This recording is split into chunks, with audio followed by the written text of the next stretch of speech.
अस्सलाम वालेकुम। भिखारी ऑनलाइन मैगज़ीन में खुश आमदीद। दिल सुल्तान किस्त नंबर 14 ईशा रहमान। वो ज़मीन पर बिना हिस्सों हरकत पड़ा था। उसे खुद से नफ़रत हुई। उसे अपने वजूद से, अपनी फितरत से कुफ्त हुई थी। जिसे एक हकारत भरी निगाह से देखती हुए प्यारी सी लड़की यूँ छोड़कर जा चुकी थी। वो अपना चेहरा दोनों हाथों में छुपाए मुसलसल रो रही थी। आइगल ने उसके कंधे पर हाथ रखते उसे हौसला देना चाहा। आइगल, आखिर वो क्यों नहीं समझता? आखिर क्यों? मैं नहीं चाहती कि वो ऐसा रहे। उसकी ज़िंदगी कैसी थी, वो क्या करता था, क्यों करता था, मुझे सबसे कोई गिला नहीं था। मगर अब ज़िंदगी बहुत बदल चुकी है आइगल। मैं ये सब कुछ बर्दाश्त नहीं कर सकती। वो तड़प रही थी और उसे यूँ देखकर आइगल ने गहरी सांस भरते उसे गले से लगाया। वो एक छोटे से बच्चे की तरह उसे ठंडा कर रही थी, मगर तकलीफ़ और तड़प वो कभी नहीं समझ सकती थी। वो इसे छोड़ तो आई थी, मगर गुजरता हाल पर उसे तकलीफ़ दे रहा था। वो अपने अब्दुल से दूर नहीं जाना चाहती थी। वो तो इसके साथ अपनी ज़िंदगी का हर लम्हा गुजारना चाहती थी। इसका खून से भरा चेहरा और वजूद इसकी आंखों के सामने लहराता उसे बेचैन कर रहा था। अपनी मखसूस ड्रेसिंग किए वो दहशत से भरपूर चेहरा लिए पैंट की जेबों में हाथ डाले तेज तेज चलता हुआ मतलूबा जगह पर पहुंचा था। वहां से आती रंग बिरंगी आवाज़ें उसे मजीद गुस्सा दिलाते बेकाबू कर रही थीं। हादी और ये गीत समेत उस्मान बे साइड पर चंद आदमियों को जकड़े उनके साथ अच्छी तरह इंसाफ कर रहे थे। सुल्तान ने तेजी से बढ़कर इस अजीब चेहरे वाले आदमी को अपनी गिरफ्त में जकड़ा। कहाँ है वो घटिया इंसान? अगर वो ना मिला तो तुम्हारी रूह को निस्तो नाबूद कर दूंगा। वो धाड़ रहा था। वो इसकी गर्दन पर अपनी गिरफ्त मजबूत करता इसके वजूद पर लगे जख्मों से निकलते खून को मजीद हवा दे रहा था।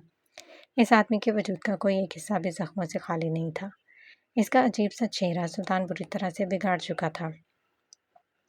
कुर्सी पर बंधे हाथ और पांव समेत बमुश्किल बैठा वो सुल्तान को खुद पर हावी देखकर जिंदगी में पहली बार खुद को डर में घिरा हुआ महसूस कर रहा था।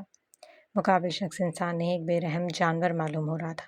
सुल्तान ने उसके आधे कट कर लटके हुए चेहरे को खंजर से कट कर लगाने शुरू किए। इसकी जिल्द के छोटे छोटे टुकड़े अलहदा होते उसकी चीखें बुलंद कर रहे थे। वह अजीब सा शोर इस आदमी की चीखें और सुल्तान का गज़ब से भरपूर चेहरा। वो तीनों नपुंस कुछ ही फासले पर हाथ पर कमर बांधे देख रहे थे। आदि ने ये गीत के कंधे पर हाथ रखा। यकीन एक निगाह उसे देखते गहरी सांस भरी। सुल्तान उसका चेहरा एक तरफ से बुरी तरह से बिगाड़ चुका था। उसके तमाम नाखून उसकी उंगलियों से अलग हो चुके थे, मगर वह जख्मी भेड़िया उसे किसी तर्ज पर बख्शने वाला नहीं था। उसकी चीखों में सुल्तान की थाड़ें इसको शादा हाल में एक अजीब सा समा बनाए हुए थी। उस्मान बे ने एक कदम सुल्तान की तरफ बढ़ाया तो ये गीत ने उसे बाजू से थाम कर रोका। नहीं उस्मान, इस वक्त नहीं, इसे मत रोको। इस वक्त बस उसे अपने अंदर का गुस्सा निकाल दे दो। उसे रोकोगे तो वो ज्योति पर तेल का काम करोगे। उस्मान ने अपने कदम वापस ले लिए और एक निगाह से उसे देखा। इनके सामने वो इंसान नहीं था, वो एक मुकम्मल जानवर बन चुका था। एक बेरहम इंसान। मुझसे दूर रहें। सुल्तान एक झटके से खुद से दूर करते इसकी कुर्सी को जोरदार पाँव की ज़रब लगाते दूर फेंका। हादी और ये गीत बढ़कर उसे घसीटते हुए मंजर से दूर ले गए। वो जानते थे कि अगर वो पल मजीद कुछ यहाँ पर रहा तो इसकी जान बख्शी का कोई रास्ता नहीं बचेगा। इन्हें ढूंढो हर कीमत पर, वरना तुम सबकी ज़िंदगी अजाब बना दूंगा। वो गुस्से से धाड़ रहा था। उस्मान बे ने एक गहरी निगाहों से उसे देखा, मगर उसके इस रवैये की वजह समझ ना पाया। एक निगाह इन तीनों पर दौड़ाता वो अपने कंधे झटकता वहां से निकला था। हादी ने ये गीत के कंधे पर हाथ रखते उसे देखा। फिक्र मत कर, मैं देखता हूँ उसे। ये गीत इसके पीछे बढ़ गया। वो इस रश से भरपूर सड़क पर सर पर हुड पहने तेज तेज चल रहा था। इसे कुछ ही फासले पर ये गीत पैंट की जेबों में हाथ डाले उसे देख रहा था। सुल्तान के चलते कदम रुके। उसने मुड़कर एक निगाह अपने पीछे खड़े एक डिम्पल वाले को देखा था। अगर सलामती चाहता है तो चला जाए यहाँ से, वरना मैं खुद पर काबू खो दूंगा। सुल्तान ने कदरे गुस्से से कहा। ये गीत के बढ़ते कदम रुक गए। वो 2 कदम पीछे हुआ। सुल्तान की तेज निगाहें इसके चेहरे पर गड़ी हुई थी।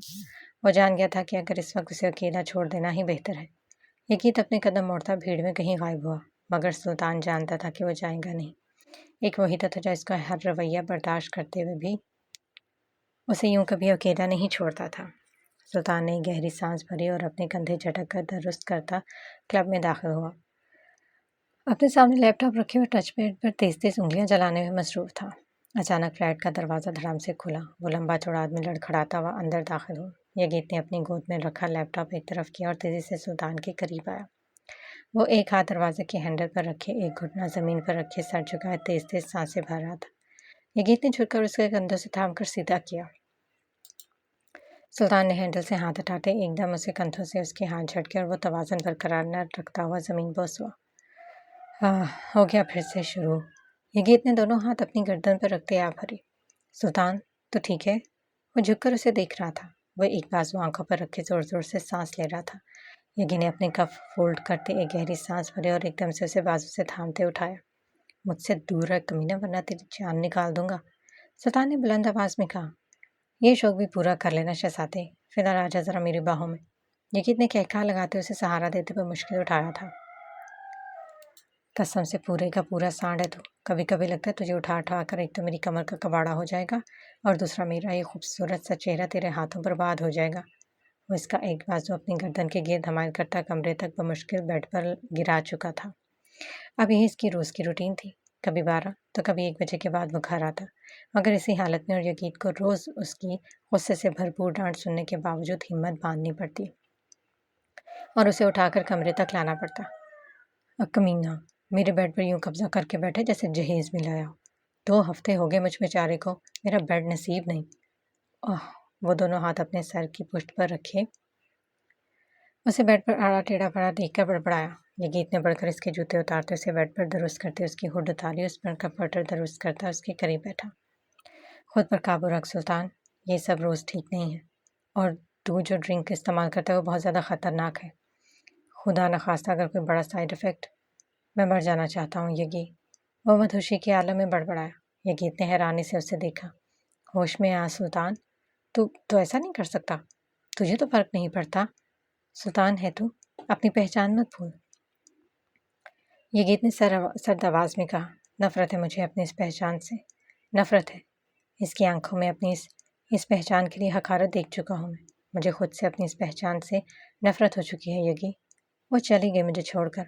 कहा था उससे, तुम नहीं सह पाओगी मुझे, सुल्तान को बर्दाश्त नहीं कर पाओगी, मगर उसने इस दिल में खुद को इस कदर नक्श कर दिया कि अब मैं वो ज़ोर से सर को जकड़ने लगा। यगीत ने इसके कंधे पर हाथ रखा। सुल्तान ने इसका हाथ झटका। इसने कहा था वो मेरा साथ देगी, हमेशा मेरे साथ रहेगी। वो चली गई, मुझे छोड़ दिया। वो गहरी सांसें भर रहा था। सुल्तान को अपने हलक में कांटों का ढेर चुभते हुए महसूस हो रहे थे। मैं मर जाना चाहता हूँ यगी। सुल्तान, यगीत ने इसका हाथ थामा। वो उसे यूं बेबस देखता अपने आंसू रोक नहीं पा रहा था। सुल्तान ने अपना हाथ छुड़वाना चाहा, मगर यगीत ने अपनी गिरफ्त मजबूत की। हौसला रख, सब ठीक हो जाएगा। वो तुझसे बहुत मोहब्बत करती है, वो तुझसे दूर नहीं रह सकती। जानता हूँ मैंने उसे तेरे लिए तड़पता देखा है सुल्तान। वो तुझसे बहुत मोहब्बत करती है। वो क्यों चली गई? सुल्तान ठाड़ा। क्यों आखिर? जिनसे मोहब्बत की जाती है ना यूँ छोड़ दिया जाता है? बता यगी, क्या तू जिससे मोहब्बत करता है उसे यूँ छोड़ सकता है? बेयारो मददगार, क्यों तड़पता हुआ? बता मुझे, क्या तू ऐसा कर सकता है? वो दोनों हाथों से इसका गिरेबान जकड़े गुस्से से धाड़ रहा था। वो क्यों नहीं समझती आखिर मैं तड़प रहा हूँ यगी। ये एहसास, ये मुझे मार रहा है। यूँ महसूस हो रहा है जैसे मेरे अंदर उठे इस तूफान को आग लगा दी गई है। एक ऐसी आग जो मेरे अंदर के हर एहसास में तड़प और हर जज्बे को जलाकर राख कर रही है। मैं बर्दाश्त नहीं कर पा रहा यगी। इसे बस एक दफ़ा इसे कहो मेरे पास लौट आए। बस एक दफ़ा इसे कहीं से भी ला दे यगी, बस एक दफ़ा। मैं मर जाऊंगा कसम से। वो तड़प रहा था। इस कदर बेबसी और इसका वो पागलों सा रवैया देखता, इसका हर लफ्ज़ सुनता। वो सुन सा बैठा, ये सब अपनी आंखों से देख रहा था। वो सुल्तान जो कभी खुद को किसी के सामने झुकाने से बेहतर जान देना समझता था, आज वही सुल्तान इस छोटी सी लड़की के लिए यूँ तड़प रहा था। इतना बेबस था, वो खुद पर इतना कंट्रोल खो रहा था। वो पागल हो रहा था। इसका हुलिया, उसकी आंखें, इसका रवैया। अगर वो पागल लड़की देख लेती तो तड़प उठती।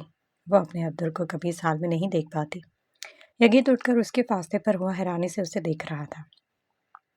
उसे अपने सीने में शदीद जलन महसूस हुई। वो अपनी हुड उतारकर दूर फेंकता जोर जोर से सीने पर हाथ रगड़ने लगा। सुल्तान ने कंफर्टर खुद से उतार कर दूर फेंका। वो लंबा लड़का दीवार से टेक लगाए उसे बगौर देख रहा था। गेट आउट, सुल्तान ने लब भेजते कहा। वो हनूज उसी पोजीशन में खड़ा रहा। आई सेड गेट आउट, वो गुस्से से चिल्लाया। यगीत ने अपने कदम मोड़े। वो कमरे से बाहर हुआ और वो पागल इंसान खुद पर जब्त करता औंधे मुँह लेटा था। वो बेबस था, ना चाहते हुए भी। यगीत को उसका ये रवैया बहुत उलझा रहा था। वो बालकनी में खड़ा माथे पर सिलवटे लिए इसका हर लफ्ज़ याद करता उलझ रहा था। ये वो सुल्तान तो नहीं था। वो गर्दन पर हाथ फेरता आह भर गया। इस कुशादा महल के लॉन में बैठी वो सामने लगे फूलों को बिना किसी तासुर के देख रही थी। वो फूल जिन्हें देखकर वो कभी बच्चों की तरह खुश हो जाती थी। ईशा ने हाथ बढ़ाकर फूल की पत्ती को छुआ। वो मुरझा चुका था। तुम यहाँ बैठी हो, मैं और हादी तुम्हें पूरे घर में ढूंढ रहे हैं। आइगुल इसके करीब आकर बैठी। ईशा ने एक फीकी सी मुस्कुराहट चेहरे पर सजाई तो आइगुल ने टेढ़ी निगाहों से उसे देखा। दिखावे का मुस्कुराना छोड़ दो ईशा, तुम पर सूट नहीं करती ये मुस्कुराहट। उसने गर्दन झुकाई। आखिर कब तक जिद करोगी तुम? मैं जिद नहीं कर रही आइगुल। मोहब्बत में जिद नहीं होती, मान होता है। वो तोड़ चुका है। एक आंसू उसने उसके अल्फाज का इख्तिताम किया। कब तक रहोगी उससे दूर?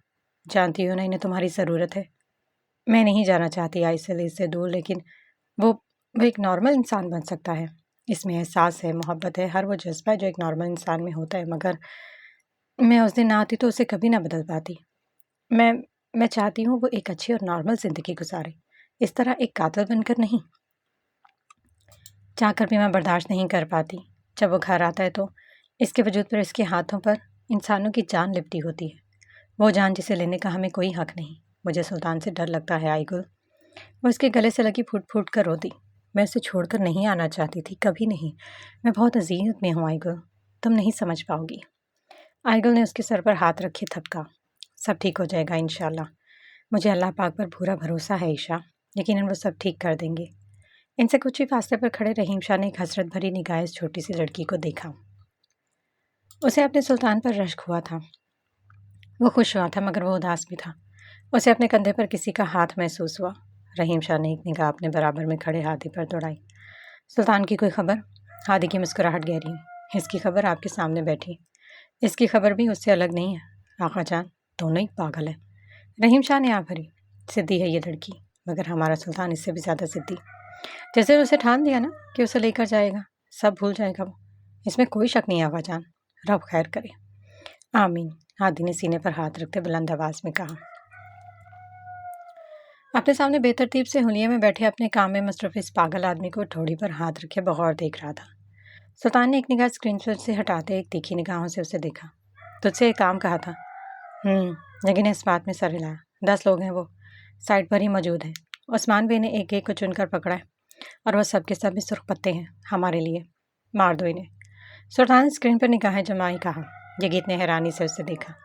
मगर वो सब? सुल्तान ने एक झटके से खड़ा हुआ। सुल्तान, इन्हें मारने का इरादा नहीं था हमारा। वो सब। मैं अपनी बात दोहराने का आदी नहीं। मेरे वापस आने से पहले इन सब की लाशें मेरे सामने मौजूद होनी चाहिए, वरना इन 10 में एक और का इजाफा करने में देर नहीं लगाऊंगा। वो एक तीखी निगाह उसे देखता फ्लैट से बाहर निकला। यगीत ने हैरानी से उसे जाते हुए देखा। पागल हो गया ये। हाँ, क्या करूँ मैं इसका? वो दोनों हाथ हवा में उठाए खुद की किस्मत को कोस रहा था। मीटिंग के दौरान बार बार सुल्तान के हाइपर मूड को देता हादी क्लाइंट्स की ऑफर्स को कवर करता। सुल्तान ने काट खाने वाली निगाह हाइट पर दोहराई। वो अपनी टाई की नॉट ढीली करता रुख मोड़ गया। वो गुस्से से भरपूर चेहरा लिए डिको रूम से बाहर निकला था। धड़ाम से दरवाज़ा खोलता वो अपने ऑफिस में दाखिल हुआ। आइगल ने एक डरती सी निगाह इस पर दौड़ाई। मरहबा भाई। सुल्तान ने इस बात में सर हिलाया। वो अपना कोट उतार के एक तरफ फेंक गया। वो आगा जान ने ये कुछ ज़रूरी डॉक्यूमेंट्स भेजे हैं, आप इन्हें एक दफ़ा चेक कर लें। यहाँ रख दो। आइगल ने इसके हाथ के इशारे से कुछ ही फासले पर हाथ में पकड़ी कुछ फाइलें रखी। वो विंडो की जानिब रुख किए खड़ा था। वो अपने कदम मोड़ती बाहर की जानिब बढ़ी। वो कैसी हैं? आइगल के बढ़ते कदम थम गए। वो मुड़कर उसे देखने लगी। सच बोलूं या झूठ? सिर्फ सच। सुल्तान ने मुड़कर उसे देखा। वो आपके बगैर नहीं रह सकती। सुल्तान ने सख्ती से आंखें मूंदी। आइगल एक निगाह इस पर दौड़ाती ऑफिस से निकली। सुल्तान को अपने सीने में एक जलन महसूस हो रही थी। वो जलन जो थमने का नाम नहीं ले रही थी। वो कम होने की बजाय बढ़ती ही चली जा रही थी। आखिर वो इससे हार मानता अपनी मतलूबा जगह की तरफ बढ़ा। दोनों हाथ काउंटर पर पड़ गए। वो अपने सर हाथों पर रख चुका था। वो जलन कुछ वक्त के लिए थमी थी, मगर कुछ वक्त के लिए। इसके होश में आने के बाद वो इसके मजबूत वजूद पर हावी हो जाती थी। वो जिसे चाहकर भी दूर नहीं कर पाता था। वो अपना वजूद घसीटता हुआ बमुश्किल यगीत के फ्लैट तक पहुंचा था। दरवाज़ा खोलते ही वो लड़खड़ाता हुआ अंदर दाखिल हुआ। यगी ने किचन से झांक कर उसे एक नज़र देखा। वो मामूल के मुताबिक अपनी रूटीन में था। अपने कदम संभालता वो सोफे के करीब आया और ज़मीन पर गिरता चला गया। वो सोफे से कुछ ही फासले पर ज़मीन पर आड़ा टेढ़ा पड़ा था। यगीत के अकब से हादी ने चेहरा निकालते उसे देखा। ये दोनों अपनी अपनी चीज़ें एक तरफ रखते उसके करीब आए। जगीत ने झुककर इसके चेहरे की तरफ देखा। इसकी आंखें खून की तरह सुर्ख थीं। यकीन एकदम से ही अपने दिल के मकाम पर हाथ रखा। ओह, कोई तो इसे इसकी पारो ला दो यार। हादी प्लीज़ कुछ कर इस देवदास का। इसे यूं देखकर कसम से ये दिल। जगीत ने ज़ोर से आंखें मीची। हादी, हमें कुछ करना होगा। मैं उसे यूं नहीं देख सकता। पिछली दफ़ा का प्लान कामयाब तो हुआ था यगी, पर इस दफ़ा। उसे नफ़ी में गर्दन हिलाई। जगीत इसके करीब सोफे पर बैठा उसे देख रहा था। सुल्तान की आंखें खुली थी। वो सामने पड़े एक गुलदान को बिना देखे पलके झपके देख रहा था। जमीन पर बेहिस्सो हरकत पड़ा हुआ मजबूत शख्स बेबस था। हादी ने मोबाइल पर आई गुल का नाम जगमगाता देख के यगीत को इशारा किया। हादी की जाते ही वो अपनी जगह से उठकर सुल्तान से जरा फासले पर आ बैठा। बस एक बात बता दे सुल्तान, क्या तू इसके बगैर रह सकता है? सुल्तान ने नफ़ी में सर हिलाया। जगीत ने गहरी सांस भरी। तो फिर तुझे झुकना होगा, हार माननी होगी। जानता है, ये लड़कियां बहुत सिद्धि होती हैं। जब ये जान लेती हैं कि मुकाबिल शख्स इनसे बेहद मोहब्बत करता है, वह इनके बगैर नहीं रह सकती, तो उन्हें डर हो जाती है और इनके सामने अपनी अना, अपनी ज़िद और अपनी हर प्रायोरिटी को त्यागना पड़ता है, वो भी खुशी से। तुझे हारना पड़ेगा सुल्तान। जा इसके पास जा और झुका दे खुद को।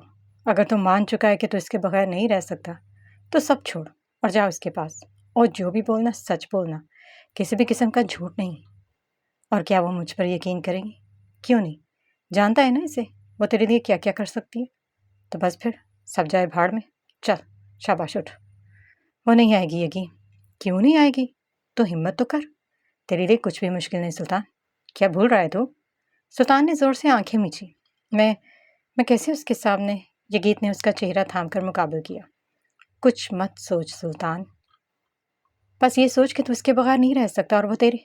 उठ और ऐसी हालत लेके मत जाना। क्या हाल बना रखा है अपना? शीशे में शक्ल देखी है अपनी? जंगली लग रहा है पूरा का पूरा। यगीत ने एक निगाह सुल्तान की बड़ी हुई शेव, उलझे बाल और अजीब से हुलिये को देखते कहा। वो उठा वार्डरोब की तरफ आया। यगीत ने एक स्किन कलर की शर्ट निकाल कर उसके हवाले की। सुल्तान ने एक निगाह उसे देखते नफ़ी में सर हिलाया। अच्छी तो है, देख कितना प्यारा कलर है, तुझ पर सूट करेगा। सुल्तान ने फिर से नफ़ी में सर हिलाया। तो बता फिर क्या पहनेगा? ब्लू। सुल्तान के अल्फाज सुनता वो शरारत से मुस्कुराया। ब्लू कलर लगता है भाभी को बहुत पसंद है। सुल्तान ने इस बात में सर हिलाया। उसे मुझ पर यह रंग अच्छा लगता है। यगीत की मुस्कुराहट गहरी हुई। इसे ब्लू कलर की शर्ट और ब्लैक पैंट पहनने देख वो खुश हुआ था। सुल्तान ने एक गहरी सांस खारिज की। वह अपने बालों को बेतरतीब किया। उसके हुलिये में बस एक साफ सुथरी ड्रेसिंग का इजाफा हुआ था। यगीत ने बढ़कर उसका चेहरा टिश्यू से साफ किया। वह एक कदम बढ़ा मगर रुका। रुक मत शहजादे, रुकेगा तो कभी चल नहीं पाएगा। Go and pick her up like a wolf. Sultan की आंखों में एक चमक उभरी। उसने अपने एक कदम बढ़ाया। और हाँ, जा रहा है तो उसे लेकर ही आना, चाहे इसके लिए तुझे अपना सब कुछ ही क्यों ना हारना पड़े। सुल्तान ने गहरी सांस भरी और वह चल दिया अपनी ज़िंदगी की तरफ, अपनी रोशनी की तरफ, इस खुशबू की तरफ जिसे महसूस किए बगैर वो खाली अधूरा हो चुका था। शाह महल में उसकी गाड़ी देखती आईगो खुशी से चहक उठी थी। वो तेजी से अंदर भागी थी। उसे यूं भागते देखकर ईशा ने दोनों हाथ उसकी तरफ करते उसे रोका। अरे आईगो, जरा आराम से, क्या हो गया तुम्हें? अरे वो सुल्तान भाई। वो जोर जोर से सांस ले रही थी। तुम्हारा दूल्हा आ गया तुम्हें लेने, वो बुलंद आवाज में बोली। ईशा ने बेयकीनी से उससे देखा। सुल्तान भाई वो बाहर है। वो 2 कदम पीछे हुई। आईगुल ने एक कदम उसकी तरफ बढ़ाए मगर वो तेजी से सीढ़ियां चढ़ते हुए अपने कमरे की में दाखिल होती लॉक कर लिया दरवाज़ा। वो उसे जाते देखकर माथे पर हाथ रखा। सीधी लड़की, अब तो तुम जो मर्जी कर लो। अगर वो तुम्हें लेने आए हैं तो तुम बच नहीं सकती। वो जोर से हंसी। सुल्तान को देखती वो खुशी से चहक उठी थी। आईगुल ने उसके कमरे की तरफ उंगली करते सुल्तान को देखा। बस बात में सर हिलाता तेजी से सीढ़ियां चढ़ता हुआ इसके कमरे की तरफ बढ़ा। दरवाजे पर खटखट सुनती वो बेड के करीब आ बैठी।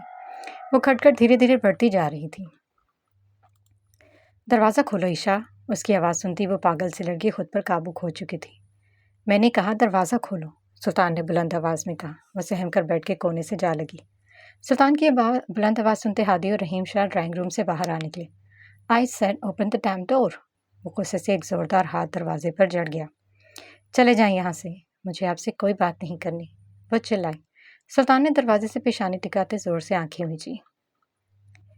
इसने फिर से जोरदार हाथ दरवाजे पर जड़ते खटखटाया। मैंने कहा जाएं यहाँ से। सुल्तान ने 2 कदम पीछे होते एक जोरदार पाँव की ज़रब दरवाजे पर लगाई। रहीम शाह ने कदम बढ़ाए मगर हादी ने इन्हें बाजू से थाम लिया। नहीं बाबा, इसे मत रोके, वो नहीं रुकेगा। रहीम शाह ने एक तीखी निगाह से उसे देखा। सुल्तान ने पूरी शिद्दत से दरवाजे पर पाँव दे मारा। तीसरी जरा पर दरवाज़ा एकदम से खुला। वो गुस्से से भरपूर चेहरा लिए अंदर दाखिल हुआ। बेड के कोने से लगी सहमी उस प्यारी सी लड़की को आंसुओं से तर चेहरा लिए देखता उसे अपने असाब ढीले किए। वो तेजी से इसके मुकाबले घुटनों के पर बैठता उसे कंधों से थामा। आप क्यों आए हैं यहाँ? आपको बस कर दो प्लीज़ ईशा, बस कर दो अपनी ये जिद। तुम मुझे बहुत तकलीफ दे रही हो। आखिर कब समझोगी तुम? मत करो ऐसे। खुद को अपने अब्दर से दूर मत करो पागल लड़की। वो एक झटके से अपने हिसार में कैद किया। ईशा की धड़कनें इस कदर तेज हुई कि अपना दिल के मकाम से बाहर से आता हुआ महसूस हो रहा था। वो उसके कंधों पर हाथ रखे से खुद से दूर धकेल रही थी। प्लीज़ मेरी बात सुनो, बस एक दफ़ा। मुझे नहीं सुनना कुछ। आपको यहाँ नहीं आना चाहिए था। वो उसे दूर कर रही थी। सुल्तान ने अपनी गिरफ्त मज़ीद तंग की। मुझे यहाँ आना था पागल लड़की, क्योंकि यहाँ मेरी दुनिया बसती है, मेरी ज़िंदगी, जिसके बगैर मैं नहीं रह सकता। मुझे माफ़ कर दो प्लीज़। I am sorry. मुझे नहीं चाहिए आपकी माफ़ी, नहीं चाहिए सुल्तान। वो चिल्लाई। आपके लिए मेरी कोई अहमियत नहीं, आपकी ज़िंदगी में मेरे लिए कोई जगह नहीं। I love you Isha. No you don't. वो चिल्लाई। सुल्तान ने बेबसी से उससे देखा। I really love you. I am sorry. वो इसे अपने सीने में भींच गया। ईशा ने इसकी शर्ट को मजबूती से मुट्ठियों में जकड़ लिया। वो बुलंद आवाज़ में रोती उसके सीने में होती जलन में मजीद इजाफा कर रही थी। मत रो प्लीज़, जाएं यहाँ से, खुदा के लिए चले जाए। ईशा ने इसकी शर्ट को सख्ती से जकड़ रखा था। वो उसे छोड़ नहीं रही थी। वो जानती थी कि अगर वो उसे आज़ाद करेगी तो बिखर जाएगी। उसने इस मजबूत कंधों को मजबूती से थामा। मत करो खुद को मुझसे दूर। क्यों नहीं समझ रही तुम? आप मुझसे मोहब्बत नहीं करते सुल्तान, और ये तुम कैसे कह सकती हो? वो लब भींचते बोला। अगर करते तो मेरे लिए सब छोड़ देते। मैं सब छोड़ दूंगा ईशा, सब कुछ, मगर तुम्हें नहीं। वो एक पल को रुके। आई स्वेर, मैं सब छोड़ दूंगा, मुझसे दूर मत रहो। सुल्तान के लहजे में बेबसी थी। इसकी इन प्यारी आंखों से खून झलक रहा था। उसने मजबूती से इन प्यारे से वजूद को खुद में छुपाया। वो एक पल के लिए साकत हुई। कैसे मान लूं? वो उसके चेहरे की तरफ देख रही थी। बताएं, तुम्हें मुझ पर यकीन नहीं है? अपने अब्दुल पर? है। मुझे मेरे अब्दुल पर यकीन है, मगर सुल्तान पर नहीं। वो मेरा नहीं है। उसने कंधे झुकाए। सुल्तान भी तुमसे उतनी ही मोहब्बत करता है जी जितनी अब्दुल। वो तुम्हारे लिए कुछ भी कर सकता है। सुल्तान ने उसके आंसू पहुंचे। वो खुद पर काबू खोते हुए झटके से इसकी गर्दन के गिर्द बाजू हमाल किए। सुल्तान की आंखें एकदम से खुली और अगले ही पल वो उसे सख्ती से जकड़ गया। वो बुलंद आवाज़ में रो दी। रो मत प्लीज़। तुम्हें जितना गुस्सा है मुझ पर निकाल लो। तुम कुछ भी कर सकती हो। तुम मुझे मार सकती हो। तुम्हें हर हक है ईशा। वह इसके हाथ थाम कर अपने कंधों पर जोर जोर से जड़ रहा था। You can hit me but don't cry for God sake. Sultan ने उसकी पेशानी पर अपना सर टिकाया। वो तीखी निगाहों से उसे देखती छोटे छोटे हाथों से मजबूत कंधों पर जोर जोर से जड़ रही थी। आप बहुत बुरे हैं, बहुत बुरे। I hate you. वो अपने हाथ रोकती उसके सीने से जा लगी। सुल्तान ने एक सुकून भरी सांस खारिज करते बेड की पुर्श से टेक लगाई। I hate you Abdul, I know, but I love you. वो उसके संजीदगी से भरपूर चेहरे पर एक हल्की सी मुस्कुराहट सजाई। आई एम सॉरी। भाड़ में गई आपकी सॉरी। वो गुस्से से बोली। हाँ ना, चलो हम भी चलते हैं वहाँ। सुल्तान की आवाज़ पर एक खफकी भरी निगाह उस पर दौड़ाई। वो शरारत से मुस्कुरा रहा था। आप बहुत बुरे हैं। वो उसके चेहरे और आंखों में देखती गहरी आग भर गई। और तुम बहुत अच्छी हो। ईशा ने एक जोरदार मुक्का इसके कंधे पर जड़ा। वो मुस्कुराया। आपने कहा आप सब छोड़ देंगे। सुल्तान ने सीने पर हाथ रखा। तो फिर अल्लाह का वादा करें। उसने आ भरी। करें अभी। वो अपना हाथ उसकी तरफ बढ़ाया। तुम्हारे अल्लाह का वादा। वो इसका हाथ थाम कर लबों से लगाता पेशानी से टेक गया। सुल्तान ने उसे मजबूती से अपनी आगोश में भरा। मगर मुझे कुछ वक्त चाहिए। कैसा वक्त? इन सब से पीछा छुड़ाने के लिए मुझे वक्त की ज़रूरत है ईशा। यही मेरी ज़िंदगी थी, मेरी फितरत, मेरा मकसद। मैं ये सब एकदम नहीं छोड़ पाऊंगा, मगर तुमसे वादा करता हूँ आहिस्ता आहिस्ता सब कुछ छोड़ दूंगा। तुम जैसे कहोगी मैं वैसे रहूंगा। बस कुछ वक्त दे दो प्लीज़।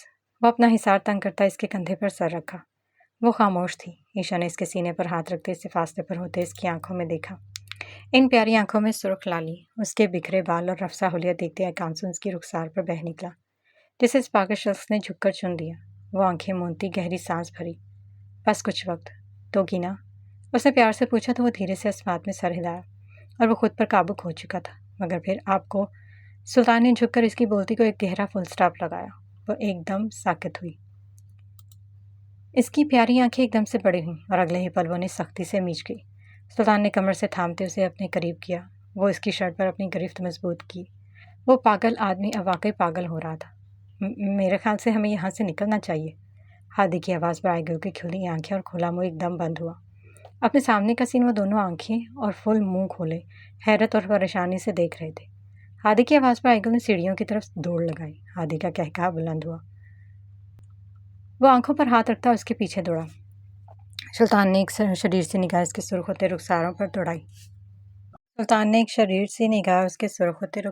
दौड़ाई। वो सख्ती से आंखें मिचते इसके सीने से जा लगी। आप बहुत ज़्यादा बुरे। वो खुलकर हंसा। इसकी हंसी सुनती वो दोनों हाथों में चेहरा छुपा गई। ये सब तुम्हारी गलती है। क्यों करती हो तुम मुझे मजबूर? करती हो तो फिर अंजाम भुगतना भी सीखो पागल लड़की। वो इसके गिर्द दोनों बाजू हमाल करता एक हाथ उसके सर की पुश्त पर रखे धीरे से सहला रहा था। सुल्तान ने आंखें बंद करते एक गहरी सांस भरी और वो इसके कंधे पर सर रखता अपने सीने में मौजूद जलन पर एक ठंडी फुहार पड़ती महसूस कर रहा था, जो धीरे धीरे इस जलन को मिटा रही थी। और इस मजबूत वजूद में एक सुकून उभर रहा था। मेरी इशे, उसे प्यार से पुकारा। जी। वो मुस्कुराई। मध्यम सी आवाज़ सुनता वो पुरसकून हुआ था। चलें? कहाँ? भाड़ में। उसे मुस्कुराहट दबाई। चलूँगी, मगर सुल्तान ने उसका चेहरा अपने मुकाबले किया। मगर मेरी कुछ शराइत है। उसे आईब्रो उठाते कहा। सब कबूल है। वो मुस्कुराई। पहले सुनते नहीं, वरना बाद में पछताएंगे। वो मुस्कुराया। तुम्हारी हर शर्त मंजूर। फिर भी बताना चाहती हो तो बताओ। सुन रहा हूँ। वो इसका हाथ थाम कर सीधा किया। ईशा ने इसकी छोटी उंगली पर अपनी उंगली रखी। आप रात को रोज़ 10 बजे से पहले घर आ जाया करेंगे।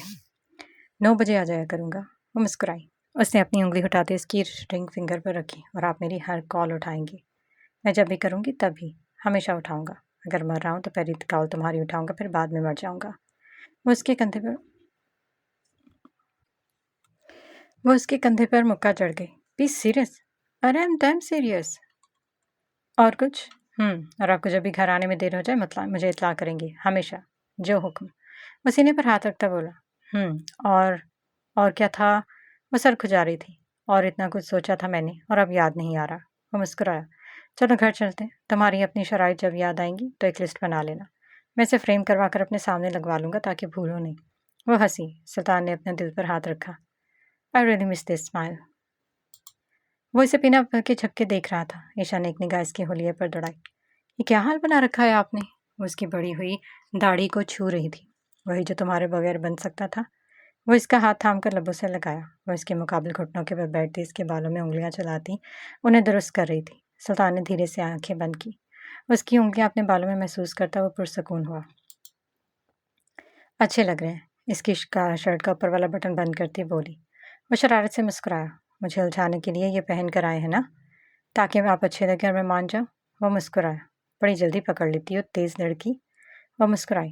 जाहिर है तेज़ होना तो बनता है ना। वो झुककर इसकी पेशानी पर उसने लब रखे और फिर हटाना भूल गया। सुल्तान ने उसे अपने करीब करते अपनी गिरफ्त मजबूत की और वो पागल सी लड़की हार चुकी थी। एक दफ़ा फिर वो अपने इस प्यारे से शहजादे के सामने हार मान चुकी थी। बस इसके मनाने की देर थी। अब्दुर, जी मेरे ड्राफ। वो मुस्कुराई। घर चलें? वो गहरी सांस भरी।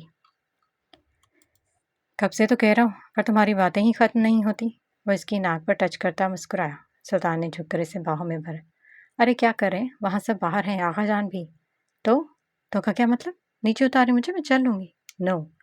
ये कहता वो बाहर की तरफ का चल दिया। उसने उतरना चाहा मगर सुल्तान ने अपनी गिरफ्त मजबूत की। क्या कर रहे हैं अब्दुल, कुछ तो शर्म कर लें।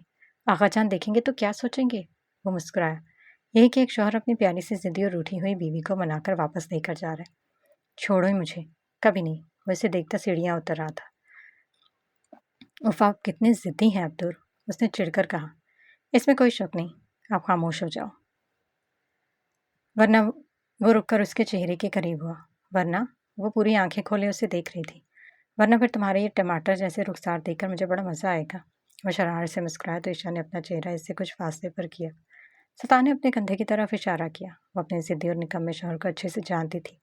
सो बिना मज़ीद कोई चूचरा किए इसके कंधे पर सर रखा। वो उसे बाहों में भरे हाल से गुजरा। वहाँ मौजूद हादी, आइगुल और रहीम शाह समेत कुछ खास मुलाजिम इन दो पागलों को देखते मुस्कुरा रहे थे। हादी ने आईगुल के कंधे पर बाजू रखते मुस्कुराते हुए उसे देखा। वो एक तीखी निगाह से उसे देखते इसका बाजू झटक दिया। वो इसलिए फ्रंट सीट पर सेट हो रहा था। अब तो छोड़ दें, सिद्धि इंसान। कहा ना चुप रहो। वो उसे गुस्से से देख रही थी। मैं यहाँ कैसे बैठ सकती हूँ? आपको ड्राइव भी तो करना है ना, पागल इंसान। तो कौन सा पहली दफ़ा यूं ड्राइव कर रहा हूँ, पागल लड़की। वो मुस्कुराया। ईशा ने सवालिया निगाहों से उसे देखा। चलो अब चुपचाप वैसे ही बैठ जाओ जैसे पहले बैठी थी। पहले मतलब? मैं तो पहले ऐसे कभी नहीं। सुल्तान ने गर्दन टेढ़ी करके इसे देखा। बस इसीलिए मुझे तुम्हारी नींद पर रश्क आता है।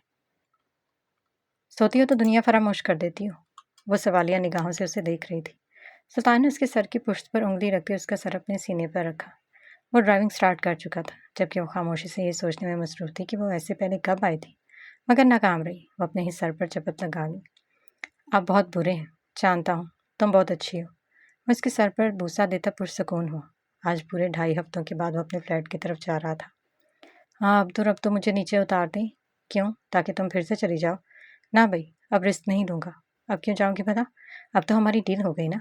तुम्हारा क्या पता कब भाग जाओ। 3 दफ़ा तो जा चुकी हो, और हर दफ़ा ऐसे भागती हो मुझे छोड़कर जैसे मैं कोई जल्लाद हूँ जो तुम्हें फांसी के तख्ते पर लटकाने वाला है। वो खुलकर हंसी। उसकी हंसी इतनी बुलंद थी कि बिल्डिंग की सीढ़ियों पर हर तरफ गूंज रही थी। पागल हैं आप। हाँ बिल्कुल, और पागल बनाया किसने? वो शरीर सा चेहरा झुका गई। शरारत ने सॉरी सुल्तान ने फ्लैट का दरवाज़ा खोला। ईशा ने एक निगाह इस बेतरतीब हुए हॉल को देखा। हर चीज़ बिखरी हुई अपनी जगह से दूर पाई। ये क्या हाल बना रखा है आपने यहाँ का? ये घर है क्या? वो गुस्से से उसे देख रही थी। मैं कौन सा यहाँ रहता हूँ? अब तो और क्या तवक्को रखती हो? क्या मतलब आपका? यहाँ नहीं रहते? सुल्तान ने कमरे में दाखिल होते इस बेड पर बिठाया। मैंने कुछ पूछा है आपसे? वो इसके करीब बैठा। तुम यहाँ नहीं तो ये घर मेरे लिए किसी हिसाब से कम नहीं। तुम्हारे बगैर यहाँ नहीं रह सकता। उसने झुककर उसके कंधे पर सर रखा। ईशा ने बेयकीनी से उससे देखा। मैं उसके बालों में हाथ फेरती उसके कंधे पर सर टिकाया। आपसे एक बात कहूँ? एक नहीं, बस बोलती चली जाओ, रुको मत। मैं तुम्हें सुनना चाहता हूँ। वो मुस्कुराई। अगर अब मैं कभी आपसे दूर जाने की कोशिश करूँ तो मुझे मत जाने दीजिएगा। चाहे आपको मुझे ज़बरदस्ती क्यों ना कर रोकना पड़े। आप रुक सकते हैं। वो मुस्कुराया। कभी यूँ मत जाने देना। सुल्तान ने अपना हिसार तंग किया।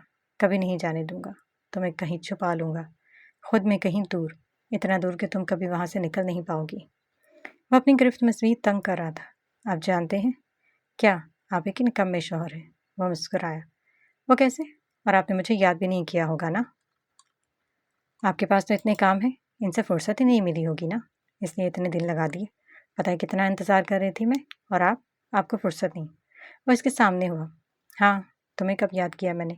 इस दफ़ा नाकाम ज़्यादा था, तुम्हारी याद ही नहीं। बस कल ही फ्री हुआ तो सोचा तुम्हें दे आऊँ। वो बेबसी से उसे देखता बोला। वो खफकी से नाक सुखेड़े उसे देख रही थी। आप बहुत बुरे हैं। आपको तो याद नहीं, मगर वो रुकी, और आपने इतने दिन लगा दिए। अरे लड़की, छोड़कर तो तुम गई थी ना मुझे, मैं तो नहीं। वो खफकी से बोला। तो जिद और नखरे करना तो लड़कियों का काम है ना, और इन्हें मनाना और प्यार से समझाना लड़कों का काम है। आपको इतना भी नहीं पता क्या? अच्छा, तो ये भी मेरी गलती है? जी बिल्कुल, आप ही की गलती है। आपको समझना चाहिए था ना, मैं कोई शौक से थोड़ी नहीं गई थी, और ये सब आपकी ही अपनी गलती है। अच्छा मान लेता हूँ मेरी गलती थी, पर क्या तुम बस एक दफ़ा मुझे कॉल नहीं कर सकती थी? हाँ, जैसे आप तो उठा ही ना लेते। वो गुस्से से कहते रुख मोड़ा। क्यों नहीं, एक दफ़ा करती तो सही, बस एक दफ़ा। आप कर लेते, आपने क्यों नहीं की? उसने माथे पर हाथ रखा। अच्छा भई, मेरी गलती थी, आई एम सॉरी। बस अकेली सॉरी? तो क्या साथ में चाय और बकलावा भी होना चाहिए? उसने मुस्कुराहट दबाई। वो रहने दे, बस कान पकड़ ले। हाँ लड़की, अब तुम अपने शौहर से कान पकड़वाओगी? उसने यहाँ भरी। क्यों नहीं, शौहर के काम हैं इतने खूबसूरत। चलें फिर पकड़ें और कहें सॉरी, अच्छे से। वो मुस्कुराया।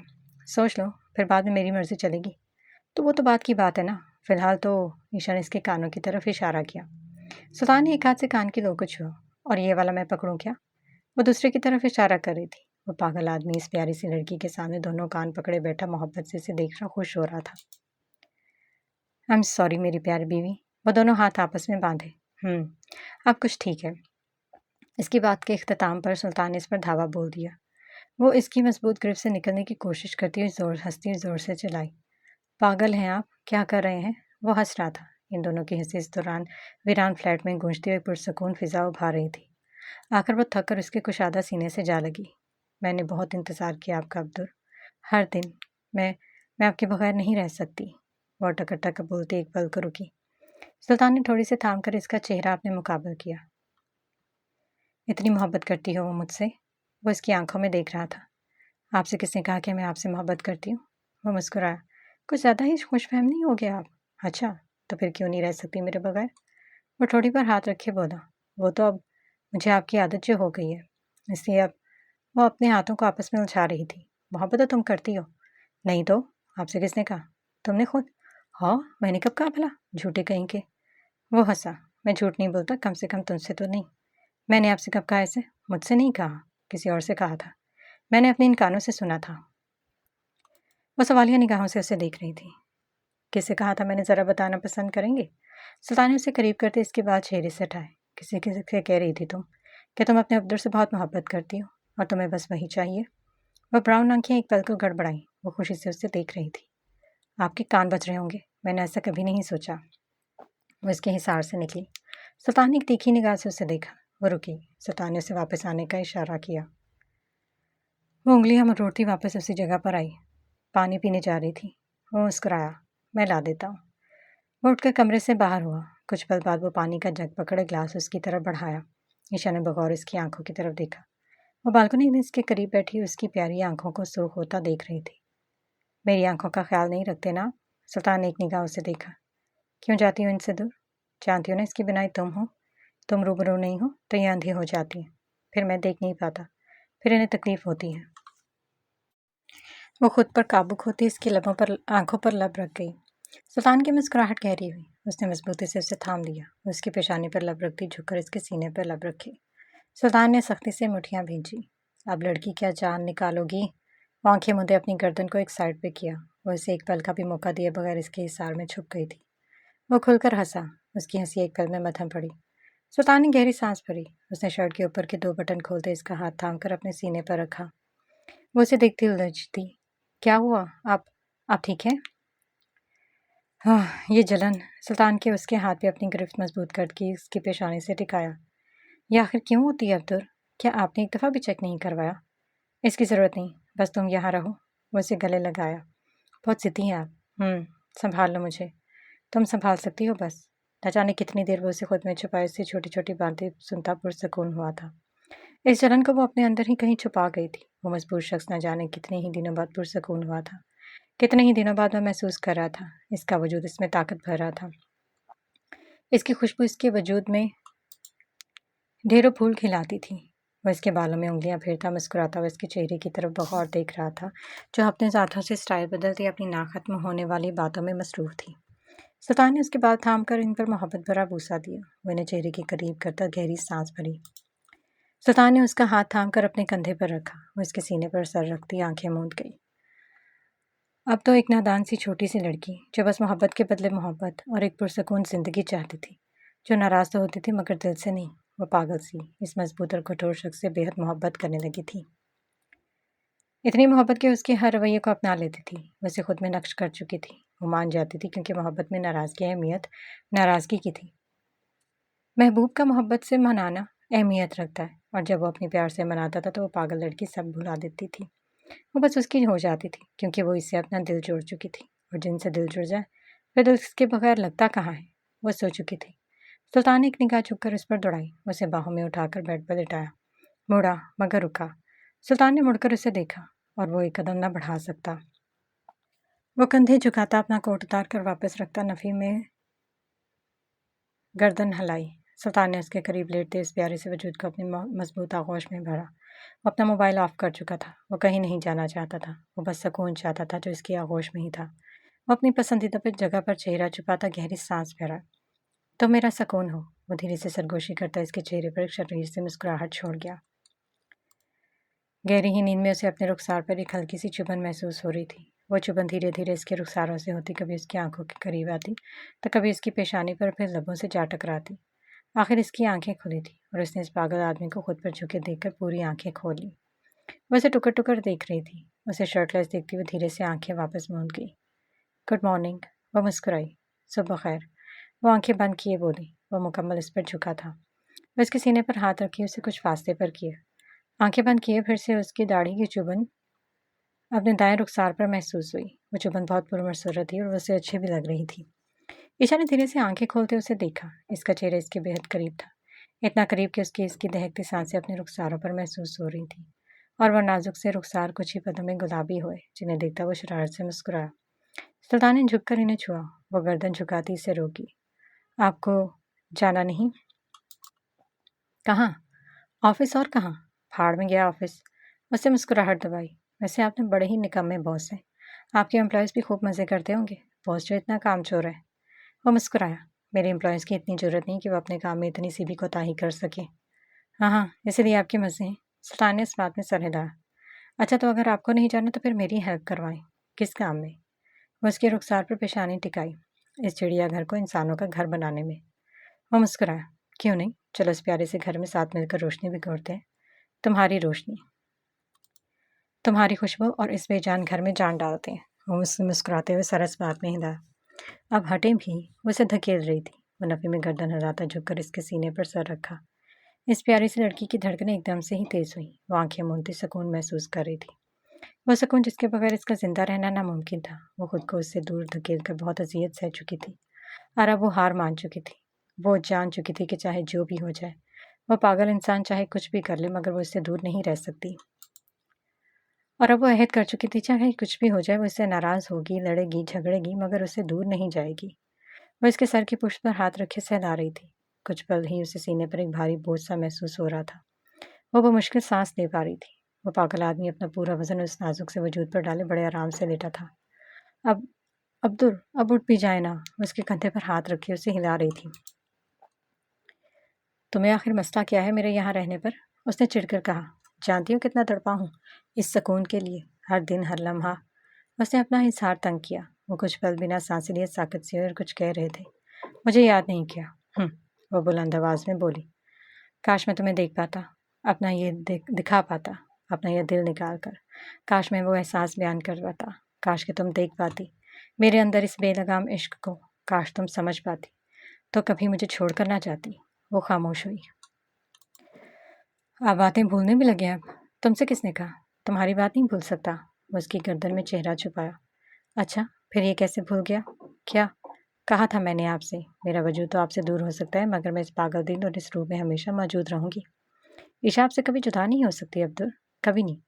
वो अपना हिसार इसके गिर्द तंग कर गई, मगर अब इससे इसका मजीद वजन बर्दाश्त करना मुहाल हो रहा था।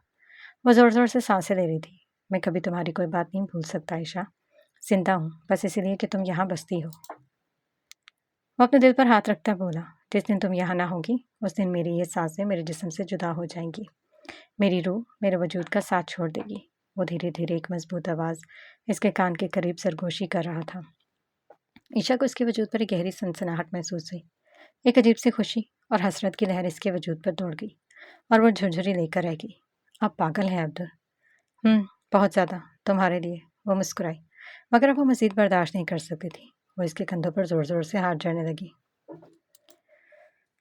अरे उठ जाए ना, अब कितने वजनी हैं आप, मुझे सांस नहीं आ रही। वो तेज तेज बोल रही थी। सुल्तान ने एकदम से आंखें खोलते इस पर से अपना बोझ उठाया। वो एकदम गहरी सांस भरती अपने सीने पर हाथ रखा। ओह, सॉरी सॉरी, मैंने ध्यान नहीं दिया। वैसे पासने पर हुआ। कसम से कितने वजनी सांड है आप। कोई इतना भारी भी होता है क्या? वो जोर जोर से सांसें लेती उसे खुलकर हंसने पर मजबूर कर गई। मेरी नाजुक सी चुड़िया, अब इस इतने सांड को बर्दाश्त करना सीख लो और आदत डाल लो, क्योंकि अब के तुम्हें कोई फरार का रास्ता नहीं मिलेगा, चाहे अब तुम जो मर्जी कर लो। वह झुककर इसके रुखसार पर जोरदार लम्स छोड़ता फ्रेश होने चल दिया और वह हक्की पक्की सी अपनी धड़कनें नॉर्मल करती माथे पर हाथ रखे इस पागल को हाथ देख रही थी। इस छोटे से हाँ के कोने से शुरू होते वो दोनों एक दूसरे से लड़ते झगड़ते अपने काम में मसरूफ थे। सुल्तान ने वाइपर इसके हाथ से पकड़ते फर्श पर लगाना शुरू किया। वो हाथ में पकड़ी नीले रंग की बाल्टी से पानी फर्श पर डालती। ईशा ने हाथ में भरते उसके चेहरे पर पानी भरते उसके चेहरे पर उछाला। सुल्तान ने एकदम अपनी आंखें बंद की। रुको ज़रा। वो वाइपर एक तरफ रखता उसकी तरफ बढ़ा। वो हाथ में पकड़ी बाल्टी एक तरफ रखती सोफे की तरफ दौड़ गई। सुल्तान ने उससे पानी भरी बाल्टी को थामा और उसकी तरफ भागा। वो ना में गर्दन हिला रही थी और सुल्तान हाँ में गर्दन हिलाता एकदम उसके करीब आता पूरी बाल्टी इस पर उल्टा चुका था। वो एक जोरदार चीख बुलंद करती दोनों हाथ हवा में उठाए उसे देख रही थी। पागल इंसान। वो ज़ोर से हँसी। ईशा ने सोफे पर पड़ा एक बड़ा सा कपड़ा जो न जाने कितने दिनों से पड़ा मिट्टी से लथपथ था उठा के उसकी तरफ करते झटका। ढेर सारी गर्द इस लंबे चौड़े आदमी के चेहरे पर पड़ती इसका मेकओवर कर चुकी थी। वो एकदम चेहरे के मुकाबले हाथ करता जोर जोर से खांस रहा था। वो जोर से हंसी। हिसाब बराबर, ये कहती वो उसके करीब से गुजरी। हाँ हाँ, इतनी जल्दी कहाँ जा रही हो? अभी मैं करता हूँ ना हिसाब बराबर। वो भागी। सुल्तान ने बिजली की सी तेजी से बढ़ते उसे कमर से थाम कर उठाते हुए घुमाया। एक हाथ से पाई पाउन करते वो हाथ में उठाया। ईशा ने एक मस्कीन सी शक्ल बनाते उसे देखा। अब आप मुझसे बदला लेंगे? मुझसे? वो रोनी सी सूरत बनाए उसे देख रही थी। वो हंस दिया। बड़ी तेज हो गई हूँ तुम चुड़ैल करेगी। अब इतना प्यारा चेहरा बनाओगे तो मैं कर ही क्या सकता हूँ। वो मुस्कुराहट दबा गई। फ्लैट की घंटी बजी। सुल्तान की नज़र हटी और वो एक पल में उसके हिसार से निकलकर फासले पर होती हंसती। तुम्हें बाद में देखता हूँ। वो पाइप एक तरफ रखता दरवाजे की तरफ बढ़वा। दरवाज़ा खोलती ही वो एक डिम्पल उसकी आंखों में घूम गया। मरहबा शहजादे। ये गीत ने एक निगाह उसके हुलिये पर दौड़ाई। लगता है वो गलत वक्त पर आ गया। सुल्तान ने इस मुस्कुराहट लिए हाथ का मुक्का बनाकर उसकी तरफ बढ़ाया। हाय सदके इस मुस्कुराहट की। यगी ने दिल पर हाथ रखते इसके मुक्के पर बम्प किया। कैसा है? तेरे सामने ही हूँ। सुल्तान ने दोनों बाजू हवा में फैलाते कहा। और वो पागल सा लड़का अपनी आंखों में आई नमी को छुपाता एक तरफ हुआ। सुल्तान ने उसके कंधे पर हाथ रखे उसका चेहरा अपनी तरफ किया। सुल्तान ने उसकी बेतरतीब होते बालों को हाथ से दरुज करते अपनी शर्ट का कफ हाथ में पकड़ते इसका चेहरा थाम कर इसकी आंखें साफ की। अच्छे बच्चे रोते नहीं, छोटे। ये गीत ने चेहरे पर मुस्कुराहट सजाई। बस तू ही खुश रहे और मुस्कुरा। रब तेरी हर मुश्किल दूर फरमाए और तेरे चेहरे की मुस्कुराहट यूं ही बरकरार रहे। सुल्तान की मुस्कुराहट गहरी हुई। आजा। वो इसे अंदर आने का इशारा कर रहा था। ये कहते नफ़ी में गर्दन हिलाई। फिर कभी। बस तुझे देखने आया था। अब सुकून पड़ा। यगी ने सीने पर हाथ रखा। सुल्तान ने इसके कंधे पर हाथ रखते थपकी दी। वो मुड़ा और रुका। और हाँ, घर की सफाई के साथ अपने अंदर की भी सफाई कर जरा अच्छे से। बहुत गर्द भरी पड़ी है इस जंगली वजूद में। साले, कभी झांक कर देख लिया कर अपने अंदर। सुल्तान ने झुककर अपना जूता उतारा तो यगीत ने सीढ़ियों की तरफ दौड़ लगाई। अल्लाह हाफिज़, अल्लाह हाफिज़, वो बुलंद आवाज़ में कहता वहाँ से गायब हुआ। कमीना कहीं का। सुल्तान नाम में गर्दन हिलाता दरवाज़ा बंद करता वापस मुड़ा। वो बाल बांध चुकी थी। तो मैं कहाँ था? वो वापस से अपने फार्म में आ चुका था। मुस्कुराती उसके फासले पर हुई। हाँ, आप ये फर्श साफ कर रहे थे। ईशा ने वाइपर इसके हवाले किया। बच जाओ मुझसे लड़की, बच जाओ। वह इसके सर पर चपक लगाता अपने काम में मसरूफ़ हुआ। तकरीबन 4-5 घंटों की मेहनत के बाद वो फ्लैट को अपनी असल हालत में ला चुका था। वह थककर सोफे पर ढेर होते इसके कंधे पर सर रख गई। बस इतनी सी जान है। हालत देखो जरा अपनी। सुल्तान ने उसके सर पर हाथ रखते अपनी तरफ घुमाया। उतरा हुआ चेहरे देखते वह मुस्कुराया। कल से तुम्हारी डाइट दुगनी। ईशा ने आंखें पूरी खोलते उसे देखा। मैं ठीक तो खाती हूँ अब्दुल, कम तो नहीं। तो दुगनी क्यों? सुल्तान ने उसकी कलाई पकड़ते अपने हाथ में रखी। वो नाजुक सी कलाई उसकी हथेली के बीच में कहीं छुपी थी और इसका बड़ा सा हाथ उसकी कलाई से कदरे बड़ा था। अब इस कलाई से कितना ही काम कर सकती हो तुम? देखो ज़रा। सुल्तान ने अपनी 2 उंगलियों में उसे थामते हुए हवा में लहराया। वो नीम आंखें खोले उसे देख रही थी। लड़कियां ऐसी होती है जनाब। वो तो आपको ज़्यादा ही बड़े, इतने बड़े बाबा आदम के रिश्तेदार। अपने बाजू देखे आपने? इतने बड़े मसल्स हैं। आखिर कैसे? वो एक ज़रदार मुका उसके नुमायाँ होते मसल्स पर जड़ा। वो मुस्कुराया। इतने नाजुक से वजूद को संभालने के लिए वैसे मसल्स का होना तो ज़रूरी है ना? वो हंसी। तो अब इन्हें झेलने के लिए तुम भी तो इसके मुकाबले का होना चाहिए ना? वो इसके चेहरे के करीब हुई। आपको झेलने के लिए मुझे किसी डाइट और ताकत की ज़रूरत नहीं मिस्टर अमर। अपने इन पिद्दी हाथों से ही आपको उठाकर पटक सकती हूँ। सुल्तान ने आहिबरों उठाकर उसे देखा। डेमो तो दो ज़रा, मैं भी देखूं। उसे कमर से पकड़ते करीब कर गया। अच्छा तो आपको डेमो चाहिए? ज़रूर, क्यों नहीं, दूंगी, मगर अभी नहीं, वक्त आने दे। वो खुलकर मुस्कुराया। ईशा जी, दोबारा मत जाना। वो उसकी आंखों में देख रहा था। आप जाने मत देना। तुम भाग जाती हो, वो भी इतनी स्पीड से। मैं क्या करूं फिर? वो मुस्कुराई। आपसे ज़्यादा स्पीड तो नहीं मेरी। वो हंसा। बात तो ठीक ही। हाँ ना, आप पकड़ लिया करें। वैसे अभी कुछ देर पैसे पहले पकड़ा था। वो गहरी सांस भरी। कभी मत जाना प्लीज़। तुम्हारा ये पागल तुम्हारे बगैर नहीं रह सकता, कसम से। तुम्हारे बगैर हर गुजरता लम्हा मुझे अज़ियत देता है, ऐसी अज़ियत जिससे मौत बेहतर है। तुमसे मैंने पहले कभी तसव्वुर भी नहीं किया था कि कभी ज़िंदगी में मुझे जीने के लिए, सांस लेने के लिए एक प्यारे से वजूद की इस कदर ज़रूरत होगी कि मैं उसके बगैर एक पल भी नहीं गुजार सकूंगा। मुझे तुम्हारी ज़रूरत है ईशा। मुझे तुम्हारी आदत इस कदर हो चुकी है कि अब जिंदा रहने के लिए तुम्हारा मेरे पास मेरे रूबरू और मेरी आगोश में होना लाज़मी है। वो अपनी आंखों में आई नमी को छुपाती एकदम से उसकी गर्दन के गिर्द बाजू हमाल किए। आई एम सॉरी, मैंने आपको तकलीफ दी। मैं नहीं चाहती थी ऐसा, कसम से। मगर मैं जानता हूँ ये मेरी गलती थी, मैं गलत था। मगर मैं सब ठीक कर दूंगा। मैं वो बनूंगा जो तुम चाहती हो। तुमसे बढ़कर कुछ नहीं, कुछ भी नहीं। वो अपना हिसार तंग किया। उसके रुखसारों से फिसलते आंसू इस मजबूत कंधों में ही कहीं जज्ब हो रहे थे। मुझे माफ़ कर दो। वो मुस्कुराई। ना क्या होता तो इस वक्त यहाँ ना होती। वो झुककर इसके कंधे पर लब रखे। तुम बहुत अच्छी हो मेरी गुड़िया, कसम से। तुम जैसी कोई भी नहीं हो सकती। तुम वाकई अच्छी हो। तुम्हारी इस टीचर ने सच कहा था, तुम जैसा कोई नहीं, और मुझे बस तुम ही चाहिए हो। ना तुम जैसा कोई, ना तुमसे बेहतर कोई, बस तुम। Isha is the only princess. You are my queen. वो खुलकर मुस्कुराई। क्वीन तो फिर किंग की होती है ना। वो मुस्कुराया। वो अब भी कहीं मत जाना। नहीं जाऊंगी। पक्का? हाँ ना, पक्का। अच्छा तो फिर करो अपने अल्लाह का वादा। वो हंसी। सुल्तान ने उसे आज़ाद करते अपना बड़ा सा हाथ उसकी तरफ बढ़ाया। ईशा ने मुस्कुराकर इसकी हथेली पर अपना हाथ चलाया। अल्लाह का वादा। वो मुस्कुराकर इसका हाथ थामकर लबों से लगाता पेशानी से टिका गया। उसे कभी तोड़ना मत। अरे पागल, वादे तोड़ने के लिए नहीं किए जाते। उसने सर अस्पात में हिलाया। ईशा ने पलके तेज तेज झपकते उसे देखा। सुल्तान ने मुस्कुराकर इसका चेहरा दोनों हाथों में थार कर इसके रुखसार पर लब रख दिया। वो इसके सीने पर हाथ रखती फासले पर हुई। हम ऑर्फन केयर चलें क्या? बहुत दिन हो गए वहाँ गई ही नहीं। हिना बहुत याद करती होगी। और वो उसके कंधे पर सर रख गया। जहाँ तुम कहोगी वहाँ चलूँगा। जिस तरफ कहोगी उसी तरफ। वह शरीर सा मुस्कुराए। अब आए ना लाइन पर। वो हंसा। तुम लाना जानती हो तेज लड़की। पहले ऑर्फन केयर, फिर माँ के पास जाएंगे और फिर फिर फिर मरवा के पास, या भी यकीत भाई के ऑफिस। और फिर? वो मुस्कुराया। फिर फिर फिर बाद में बताऊंगी। अभी चलें, उठे। उसका हाथ थामती कमरे तक लाई।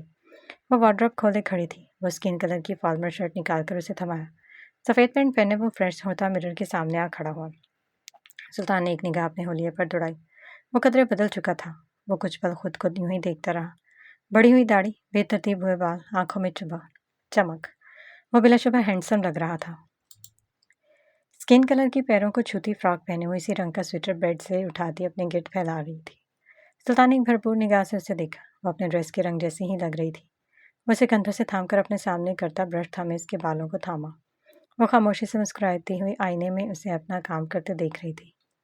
तो मेरे बालों का ख्याल नहीं रखती ना? सुल्तान ने माथे पर सिलवटें लिए उसे देखा। बस दिल नहीं चाह। दोबारा कभी कोताही मत करना, बल्कि तुम्हारे हवाले से इन्हें नहीं छोड़ सकता। बहुत ही लापरवाह हो तुम। मैं खुद रखूंगा इनका ख्याल। वो मुस्कुराई। आपको ये इतने ही पसंद है? बहुत। तुम्हारे इन बालों में मेरी आधी जान बसती है, और आधी। वो उसे देख रही थी। आधी इस प्यारे से वजूद में। वो शरीर से मुस्कुराई। और ज़रा अपना हुलिया देखा है आपने? वो मुड़कर उसके चेहरे की तरफ देख रही थी। वो हैंडसम सा चेहरा इस दाढ़ी के पीछे ही कहीं छुप गया है। वो मुस्कुरा दिया। वैसे यह भी आप पर अच्छी लग रही है। आपकी। वो इसकी दाढ़ी को छू रही थी। इसके बाल बनाती हुई वो शरारत से मुस्कुरा रही थी। ईशा ने झुककर इसके कान के करीब एक सरगोशी की। वो खुलकर हंसा। वो हिजाब ओढ़ती इसके हमरा आज कितने ही दिनों बाद यूं बाहर निकली थी। ऑर्फन केयर के बाहर खड़ी वो इसका बड़ा सा हाथ थामती अंदर दाखिल हुई। ईशा की नज़र लाल में बैठी शिफा आंटी और गुलफाम पर पड़ी। तुम जाओ, मैं यहीं हूँ। वो रुका। नहीं, आप भी मेरे साथ ही चलें। वो इसे खींचती हुई साथ ले गई। शिफा आंटी ने उसे देखते अपना कप एक तरफ रखा और तेजी से उसे की तरफ बढ़ती गले लगाती बुलंद आवाज में रो दी। ईशा और सुल्तान ने हैरानी से इसे यूं रोता देखा। अरे आंटी, क्या हुआ आपको? आप रो क्यों रही हैं? ईशा ने इनका चेहरा अपने मुकाबले करते आंसू साफ किए। मैंने तुम्हें बहुत याद किया आशा। तुम तो मुझे भूल ही गई हो। वो खफा हुई। आपको भूलने वाली चीज़ है आंटी। मुझे माफ़ कर दें, बस मैं मसरूफ़ थी इसलिए वक्त नहीं निकाल सकी। वो इसके हाथ थामे मोहब्बत से बोली। शिफा आंटी ने एक निगाह कुछ फासले पर खड़े इस लंबे चौड़े पुरकशिश आदमी पर दौड़ाई। अरे माशाल्लाह, खुश आमदीद बेटा। वो करीब आती इसके सर पर हाथ रखती इसकी आंखों में बगौर देख रही थी। शिवा आंटी से ढेरों बातें करती हुई इधर उधर निगाह दौड़ा रही थी। हिना नजर नहीं आ रही आंटी। कहाँ है वो? वो किचन में मसरूफ़ होगी। आज का फिदार के साथ इसकी अच्छी दोस्ती हो चुकी है। क्या वाकई? वो हैरान हुई। हाँ बेटा, वो बहुत समझदार और हंसमुख बच्ची है। मैं इसे देखती हूँ। वो उठकर एक निगाह सुल्तान पर दौड़ा गई। वो उठकर इसके करीब आया। मैं बाहर ही हूँ। जब तुम फ्री हो तब आ जाना। वो इस बात में सर हिलाती ओटी में दाखिल हुई। किचन के बाहर खड़ी वो झुककर अंदर देख रही थी। मैंने तुम्हें कितनी दफ़ा समझाया फरदार, पर तुम्हारी मोटी अकल में ये बात क्यों नहीं घुसती? तुम अगर मैदे से ज़्यादा पानी डालोगी तो ये इस कदर पतला हो जाएगा कि तुम इसे दोबारा सेट नहीं कर पाओगी। मगर नहीं, तुम अपने हाथ रोकने के नहीं होते। अब इसे क्या करूं मैं? फदार ने दोनों हाथ सर पर रखे।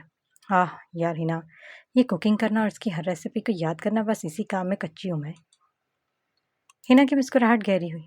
तुम भी ईशा जैसी हो, उसे भी कुकिंग से नफरत थी। वो भी ऐसे ही भूल जाती थी। ईशा की मुस्कुराहट गहरी हुई। वो खुश थी। वो इसे यूं मुस्कुराते देखकर मुतमईन हुई थी। वो धीरे धीरे चलती और हिना के करीब आती इसकी आंखों पर हाथ रखा। फिदार ने उसे देखते मुस्कुराहट दबाई। ईशा, क्या ये तुम हो? वो बुलंद आवाज में बोली। ईशा ने उसकी आंखों से हाथ हटाए। वो मुड़कर उसे देखती एकदम उसके गले से लगी। हाँ ईशा, मैंने तुम्हें कितना मिस किया। वो छोटी सी बच्ची खुद पर जब्त होती फूट फूट कर रोती।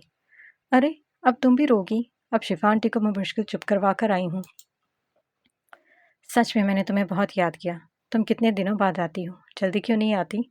ईशा ने उसे खुद से दूर करते इसके आंसू समेटे, मगर इस मासूम की दहाई सुनती वो अपने आंसू न रोक सकी। आई एम सॉरी मेरी गुड़िया, मैं बस मसरूफ थी। हिना ने इसके आंसू पोंछे। ईशा ने फदार के सर पर हाथ रखे थपका। हिना तुम्हारी बहुत बातें करती है ईशा। वो मुस्कुराई।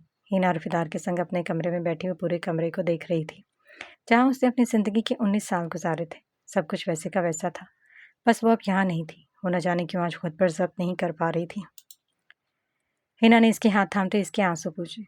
अरे अब तुम बच्चों की तरह रो रही हो और तुम्हारी नाक भी सुर्ख हो चुकी है। वो रोती हुई हंसती। फदार की बातें और हिना की हंसी सुनती वो खुश भी थी और आपदीदार भी, मगर वो इसे नॉर्मल देखकर काफ़ी मुतमईन भी हुई थी। इन दोनों समेत शिफा आंटी से ढेरों बातें करती हुए गहरी सांस भरती वहां से निकलने के लिए उठी। जल्दी आओगी ना आप? हिना ने इसका हाथ थामा। वो इसे कंधों से थाम कर अपने मुकाबले किया। मैं आऊंगी, मगर अब तुम्हें यूं रोता हुआ ना देखूं, समझी? हिना बहादुर है, बहुत ज़्यादा। फिदार ने बुलंद आवाज में कहा। हाँ, और फिदार पागल। हिना की बात सुनती वो जोर से हंसी। इसमें कोई शक नहीं। रुको, मैं अभी आती हूँ। हिना ने उसे रुकने का कहकर कमरे की तरफ दौड़ लगाई।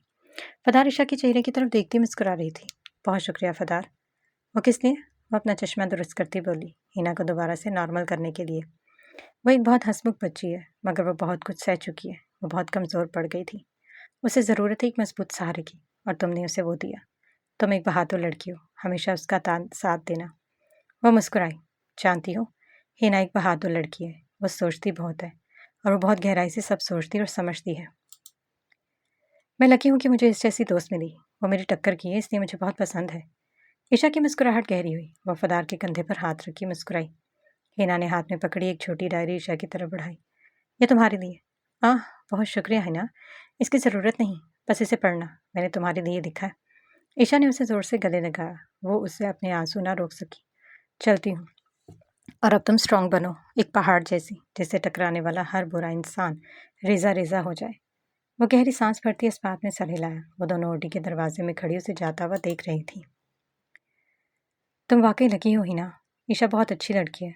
तुम भी तो हो। वो तुम्हारी भी तो दोस्त है ना? फिदार ने आह भरी। अगर मेरी ऐसी दोस्त बचपन से मेरे साथ होती तो आज मैं एक अलग लड़की होती।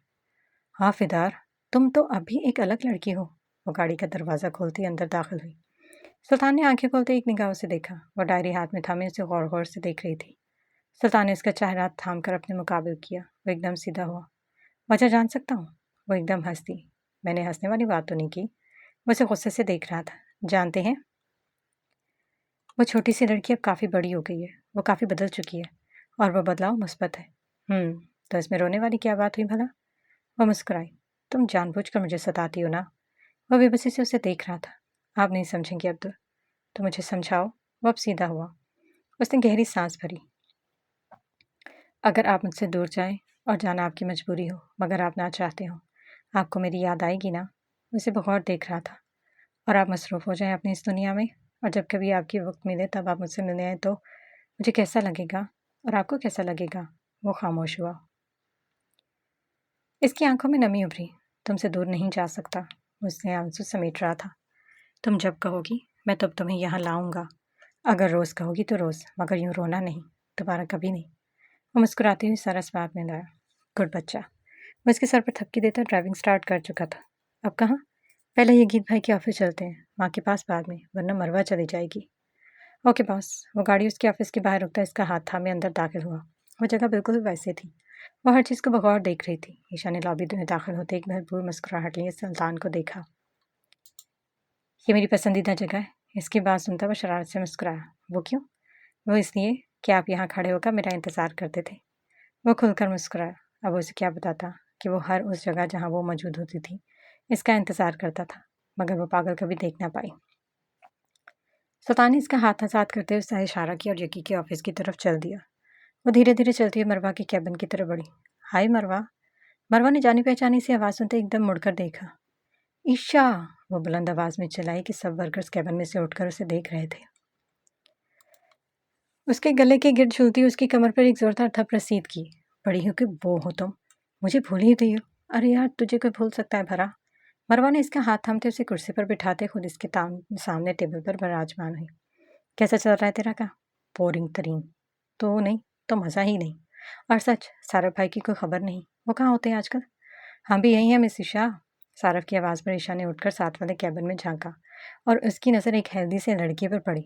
सारव भाई, क्या ये आप हैं? मरवा ने माथे पर हाथ रखा।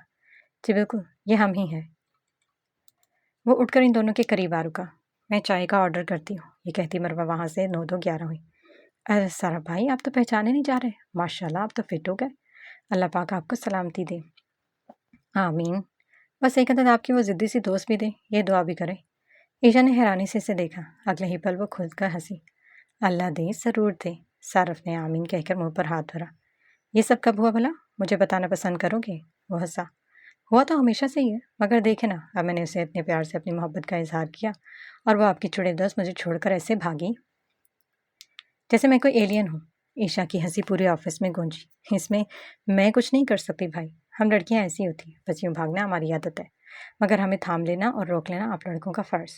अगर वो भाग रही है तो उसे थाम ले, आपसे ज़्यादा स्पीड तो नहीं होगी ना उसकी।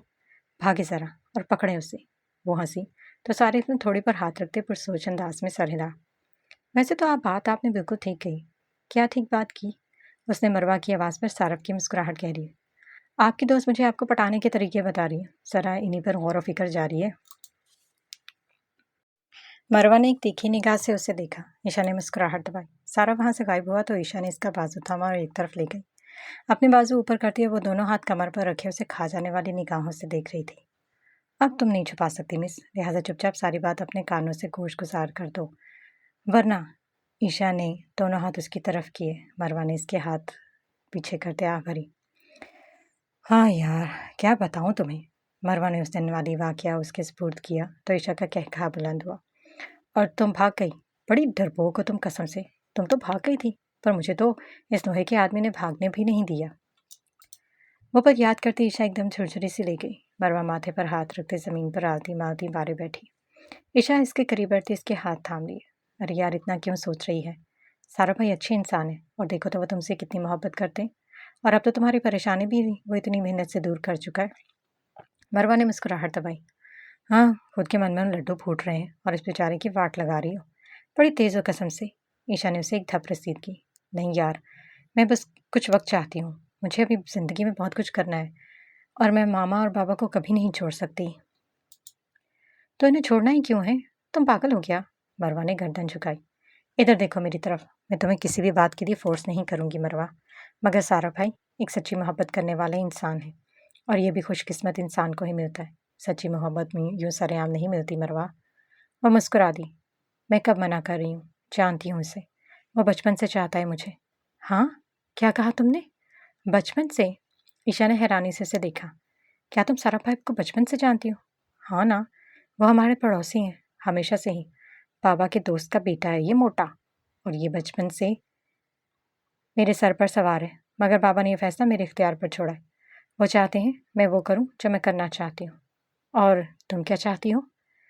मैं अपने पापा का साथ कभी नहीं छोड़ सकती ईशा। उन्होंने मेरे लिए अपना सब कुछ दांव पर लगाया, कभी मेरा साथ नहीं छोड़ा। उसने उसके कंधे पर सर रखा। तुम फिक्र मत करो, होगा वही जो बेहतर हुआ। बस तुम क्या चाहती हो इस पर ध्यान दो। अगर सारफ को चाहती हो तो उसे दूर मत करो, क्योंकि जो हमसे मोहब्बत करते हैं, हम इनको खुद से दूर करें तो इन्हें बहुत अजियत देते हैं, और वह अजियत बहुत तकलीफ होती है मरवा। जानती हूँ, मगर क्या सारफ समझेगा ये सब? जाहिर है, हर लड़की को शादी के बाद अपनी ज़िंदगी में आगे बढ़ना पड़ता है, सब छोड़ना पड़ता है। क्या वो ये सब कुछ कबूल कर पाएगा? जिनसे मोहब्बत हो इनके लिए सब कबूल किया जाता है, चाहे वो कितना ही मुश्किल क्यों ना हो। सारफ की आवाज़ पर दोनों ने बैकवक्त देखा। वह दोनों दीवार से टेक लगाए दोनों हाथ आपस में बांधे खड़ा था। ईशा ने उसे इशारा किया। वह मरवा के करीब आ बैठा। मैं आती हूँ। वो उठी और वहां से गायब हुई। मरवा अपनी जगह से उठी कि सारफ ने इसका हाथ थाम कर वापस बैठाया। तुम ये कैसे सोच सकती हो मरवा मरवा कि मैं तुम्हें तुम्हारी ज़िंदगी से दूर कर दूंगा? क्या मैं जानता नहीं हूँ? क्या मुझे मालूम नहीं है कि तुम्हारी फैमिली तुम्हारे लिए किस कदर अहमियत रखती है? तुमने ये कैसे सोच दिया कि मैं ये सब अपना नहीं सकूंगा? वो खामोशी से उसे देख रही थी। सारफ ने इसके हाथ पर अपनी गिरफ्त मजबूत की। जिनसे मोहब्बत की जाती है इनके लिए सब कुछ त्यागना पड़ता है। इनकी हर आदत, हर अच्छी बुरी, हर शर्त खुशी से अपनाई जाती है और मैं तो बहुत अरसा पहले ही अपना चुका हूँ। मैं लापरवाह सा हो गया था, मगर मैं कभी भी तुम्हें अपने दिल से नहीं निकाल सकता मरवा। मैं तुमसे बहुत मोहब्बत करता हूँ और तुम्हारे लिए मैं कुछ भी कर सकता हूँ, चाहे वो मुझे कुछ पसंद हो या ना। वो आह भरती गर्दन झुकाया। सरफ ने इसके आंसू अपनी उंगलियों में कैद किए। तुम्हें जितना वक्त चाहे लो, मैं हमेशा तुम्हारा इंतज़ार करूंगा। और अगर तुम ना कर पाए तो? ना कर पाता? अगर मुझे तुमसे मिले बस कुछ ही अरसा हुआ था, मगर तुम इस दिल में बहुत मुद्दत से नक्श हो चुकी हो। अब दिल कहीं जाता ही नहीं। बहुत देखा उसे आज़ाद करके, बहुत दफ़ा, बहुत दफ़ा सोचा कि देखूं ज़रा, अगर तुम ना हो इस पे तो क्या करेगी। मगर जब मैंने उसे आज़ाद किया तो ये मेरे हाथों से निकल कर फिर से तुम्हारी आगोश में आ चुका। वो बुलंद आवाज़ में रो दी। सारफ ने उसका सर अपने कंधे पर रखते थपका। अरे पागल, रोती क्यों हो? तुम्हारा मामू है ना तुम्हारे पास, सब ठीक हो जाएगा। तुम एक एक नंबर के ठीक इंसान हो। वो एक पल में उससे फासले पर होती अपना हाथ छुड़ाती गुस्से से बोली। वो तो हूँ, इसमें शक नहीं। मैं तुमसे कोई लंबे चौड़े कस्में वादे नहीं करूंगा मरवा। बस इतना कहूँगा कि सारफ हमेशा तुम्हारे साथ खड़ा है, चाहे हालात जैसे भी हों। तुम हमेशा अपने दाएं तरफ मुझे खड़ा पाओगी। मैं हमेशा तुम्हें सपोर्ट करूंगा। देखते हैं। वो धीरे से बोली। वो मुस्कुराया। वो उठी, वो बाल झटकती उसके पास से गुजरूं। सुनो। वो मुड़ी। आई लव यू। वो मुस्कुराहट दबाई। अच्छी बात है, ये कहती हुए अपने बाल झटक कर चलती बनी। हाँ, ये अदाएं। वो सीने पर हाथ रखकर जमीन पर धड़ाम से लेटा। मरवा की टांग खींचते यकीन से कुछ छोटी मोटी बातें और सारफ को कुछ ज़रूरी हदायत करती और सुल्तान की हमरा वहाँ से निकली थी। वो खुश थी, वो मुस्कुरा रही थी और वो इस शख्स उसे यूं देखकर अपने वजूद में सुकून की लहर महसूस कर रहा था। अब कहाँ? आप जानते हैं। वो मुस्कुराया। फूलों से भरपूर शॉप में दाखिल होती वो खुशी से चहक रही थी। एरगुल इन दोनों को एक साथ यूं खुश देखकर दिल से खुश हुई थी। सुल्तान ने कदम रुके। वो शॉप से बाहर हुआ और दीवार के साथ टेक लगाए मोबाइल कान से लगाया। एरगुल से छोटी छोटी बातें करती वो पुरसुकून हुई। माँ, आखिर आपकी बात सच हुई। सच्ची मोहब्बत कभी रायगा नहीं जाती। एरगुल आंटी की मुस्कुराहट गहरी हुई। सच्ची मोहब्बत जिसमें कोई खोट ना हो, जो हर खर्च से पाक हो, जो हम किसी फ़ायदे के लिए ना करें, वह मोहब्बत कभी भी रायगा नहीं जाती। वो बढ़ती है इस कदर कि हमसे वह संभालनी मुश्किल हो जाती है। वह इस बात में सर हिलाया। आप ठीक कह रही हैं। क्या चीज़ होती है ना ये। हम बेबस हो जाते हैं, हम हार जाते हैं, हम अपनी अना, अपनी ज़िद, अपना गुस्सा, सब कुछ धुआं होता महसूस करते हैं। मोहब्बत के सामने इन सब जज्बों की कोई अहमियत नहीं रहती। ये खाक मालूम होते हैं। बिल्कुल ऐसा ही माँ। मैं हार गई इससे, और इस हार में एक सुकून है। मैं खुश हूँ। इसके चेहरे पर वो मुस्कुराहट देखती देखती हूँ तो मेरी रूह झूम उठती है। वो मुस्कुराहट, वो सुकून, वो खुशी इसके करीब मेरी वजह से है। तो फिर मैं कैसे इसे तकलीफ दे सकती हूँ? मैं नादानी करती हूँ। हाँ, मैं जानती हूँ मैं नादान हूँ, नासमझी में मैं इस प्यारे शख्स को न जाने कितनी तकलीफ पहुँचाती हूँ। मैं शर्मिंदा हूँ माँ, मगर मैं इसके बगैर नहीं रह सकती। मैं इसे कभी नहीं छोड़ सकती, चाहे कुछ भी हो जाए। चाहे इसके लिए मुझे सारी ज़िंदगी भी उसके सामने हारना ही क्यों ना पड़े। मैं खुशी से झुकूंगी। जानती हैं क्यों? एरगुल ने इसे देखा। क्योंकि वो एक सच्चा मर्द है, जो जानता है मोहब्बत करना, इज्जत करना, प्यार और नाज से रखना। वो जानता है कहाँ से खुद पर सब्र करना है, कहाँ खुद को झुका देना है। वो मेरे सामने खुद को खड़ा नहीं करता माँ, वो झुक जाता है। सुल्तान झुक जाता है मेरे रूबरू। आप कभी सोच सकती हैं? एरगुल ने मुस्कुराते हुए नफ़ी में गर्दन हिलाई। वो एक सच्चा मर्द है और मुझे फ़ख्र है अपनी मोहब्बत पर, और मैं उसे एक नॉर्मल इंसान बनाऊंगी। रब के करीब, चाहे इसके लिए मुझे कुछ भी करना पड़े, मगर इसके करीब रहकर, यूं दूर रहकर नहीं। सुल्तान ने अपने दिल पर हाथ रखते गहरी सांस भरी। वो पुरसकून हुआ। एरगुल ने इसकी पेशानी पर बूसा देते रश्क भरी निगाहों से इसे देखा। तुम एक समझदार और आला ज़र्फ लड़की हो। तो मोहब्बत करना और इसे निभाना जानती हो। मेरी दुआ हमेशा तुम्हारे साथ है मेरी बेटी। इसके अर्गुल के हाथों पर बूसा दिया। तकरीबन शाम के वक्त छोटी सी शॉप से निकली। वो ड्राइविंग करता इसकी तरफ बगौर देख रहा था। सामने देखकर ड्राइविंग कर अब्दुल। वो हनूज वैसे ही रहा। लगता है आपका मुझ समेत मरने का इरादा है। वो मुस्कुराया। साथ में मरेंगे। वो हंसी। अब कहाँ? मेरे ख्याल से घर। इतनी जल्दी? वो मुस्कुराया। इसके पेट से एक जोरदार आवाज़ बुलंद हुई। ईशा ने एकदम अपने पेट पर हाथ रखते सुल्तान की तरफ देखा। वो हंसा। चलो इसकी बकबक का इंतजाम करते। वो मुंह पर हाथ रखे हंसी। चले एक जगह चलते हैं। कौन सी जगह? वो इस्तकलाल स्ट्रीट पर है। सुल्तान ने इस बात में सर हिलाया। वो इसकी डायरेक्शन के मुताबिक छोटे से होटल के बाहर आ रुका जहाँ बड़े बड़े सुर्ख अल्फाज में लिखा था कौनक किबाब। वो इसे लिए अंदर दाखिल हुआ। वो छोटा सा रेस्टोरेंट बहुत खूबसूरती से सजाया गया था। अंदर दाखिल होते ही कुछ फासले पर लगी सीढ़ियाँ जो निचले एरिया से होती छत तक जाती थी। उनके करीबी एक टेबल पर उसके रूबरू बैठी इर्द गिर्द निगाहें दौड़ा रही थी और वो बस उसे ही देख रहा था। काफ़ी अच्छी जगह है ना? वो खाना खाती हुई एक निगाह बाय चांस इस पर दौड़ा गई। वह एक हाथ टेबल पर रखी थोड़ी हाथ पर हथेली पर रखी उसे नहायत गौर से देख रहा था। उसकी इस तरह देखने पर वो कुछ पल के लिए उलझी। आप खाना नहीं खाएंगे? उसे नफ़ी में गर्दन हिलाई। भूख नहीं। वो लब दबाती निगाहें चुरा गई। वो बेहद गहरी निगाहों से उसको देख रहा था। उसकी निगाहें इसके चेहरे पर पड़ती इस रुखसारों को गुलाबी करने में मावन साबित हो रही थी। ऐसे क्या देख रहे हैं? वो खामोश था। सब देख रहे हैं अब्दुल। वो एक निगाह चारों तरफ दौड़ाई। मेरा नहीं ख्याल कि मुझे मेरी बीवी को यूं देखने पर यहाँ किसी को भी कोई एतराज़ होना चाहिए। वह हाथों को आपस में उलझा रही थी। सुल्तान ने उसके हाथ आज़ाद किए। वो इन्हें थाम कर लबों से लगाया। ईशा ने एक पल में उसे हाथ छुड़ाते आसपास देखे। वो मुस्कुराई। सुल्तान ने उसकी तरफ हाथ बढ़ाया। उसे नफ़ी में गर्दन हिलाई। बहुत तड़पाती हो तुम मुझे। I swear. वो गर्दन झुकाई। बिल्कुल वैसे जैसे कुछ अर्सा पहले आप थे। सुल्तान ने सवालिया निगाहों से उसे देखा। मैंने कब ऐसा किया? हाँ, आप मुझसे जितना दूर रहते थे आपको लगता है कि मैं वो रुकी।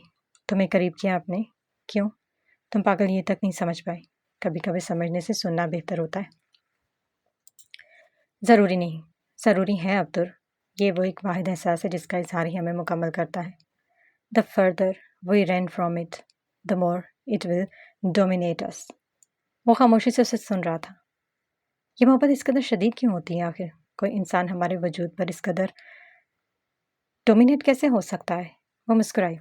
इसके लिए कुछ ख़ास इंसानों को चुना जाता है जो रब को प्यारे हो, क्योंकि इस जज्बे में तकलीफ़ें हैं, आजमाइशें, तलखियाँ, दर्द, सब्त और अपना आप तलाशना रकम किया गया, जिन्हें मेरा रब सिरात मुस्तकीम पर चलाता है। इनके दिल में मोहब्बत डालता है और वो मोहब्बत उसे कुंदन बना देती है। और इससे आगे क्या है? क्या ये कभी ख़त्म हो सकती है? इसकी इब्तदा से इंतहा तक क्या बस तड़पना ही मुकद्दर है? वो संजीदगी से सवाल कर रहा था। मोहब्बत, इसकी इब्तदा? सुल्तान ने सवाल किया। बर्दाश्त, वो मुस्कुराकर बोली। और इंतहा? जुनून। वो उसे देख रहा था। और इख्तिताम? वो रुकी। मौत, ईशा ने धीरे से कहा। सुल्तान ने गहरी सांस भरते अपने दिल के मकाम पर रखा। और फिर क्या तब ये ख़त्म हो जाती है? वो मुस्कुराई।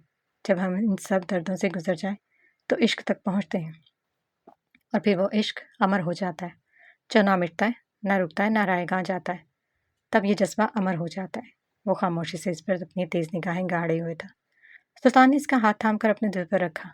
ये दिल एक औरत की मलकियत है।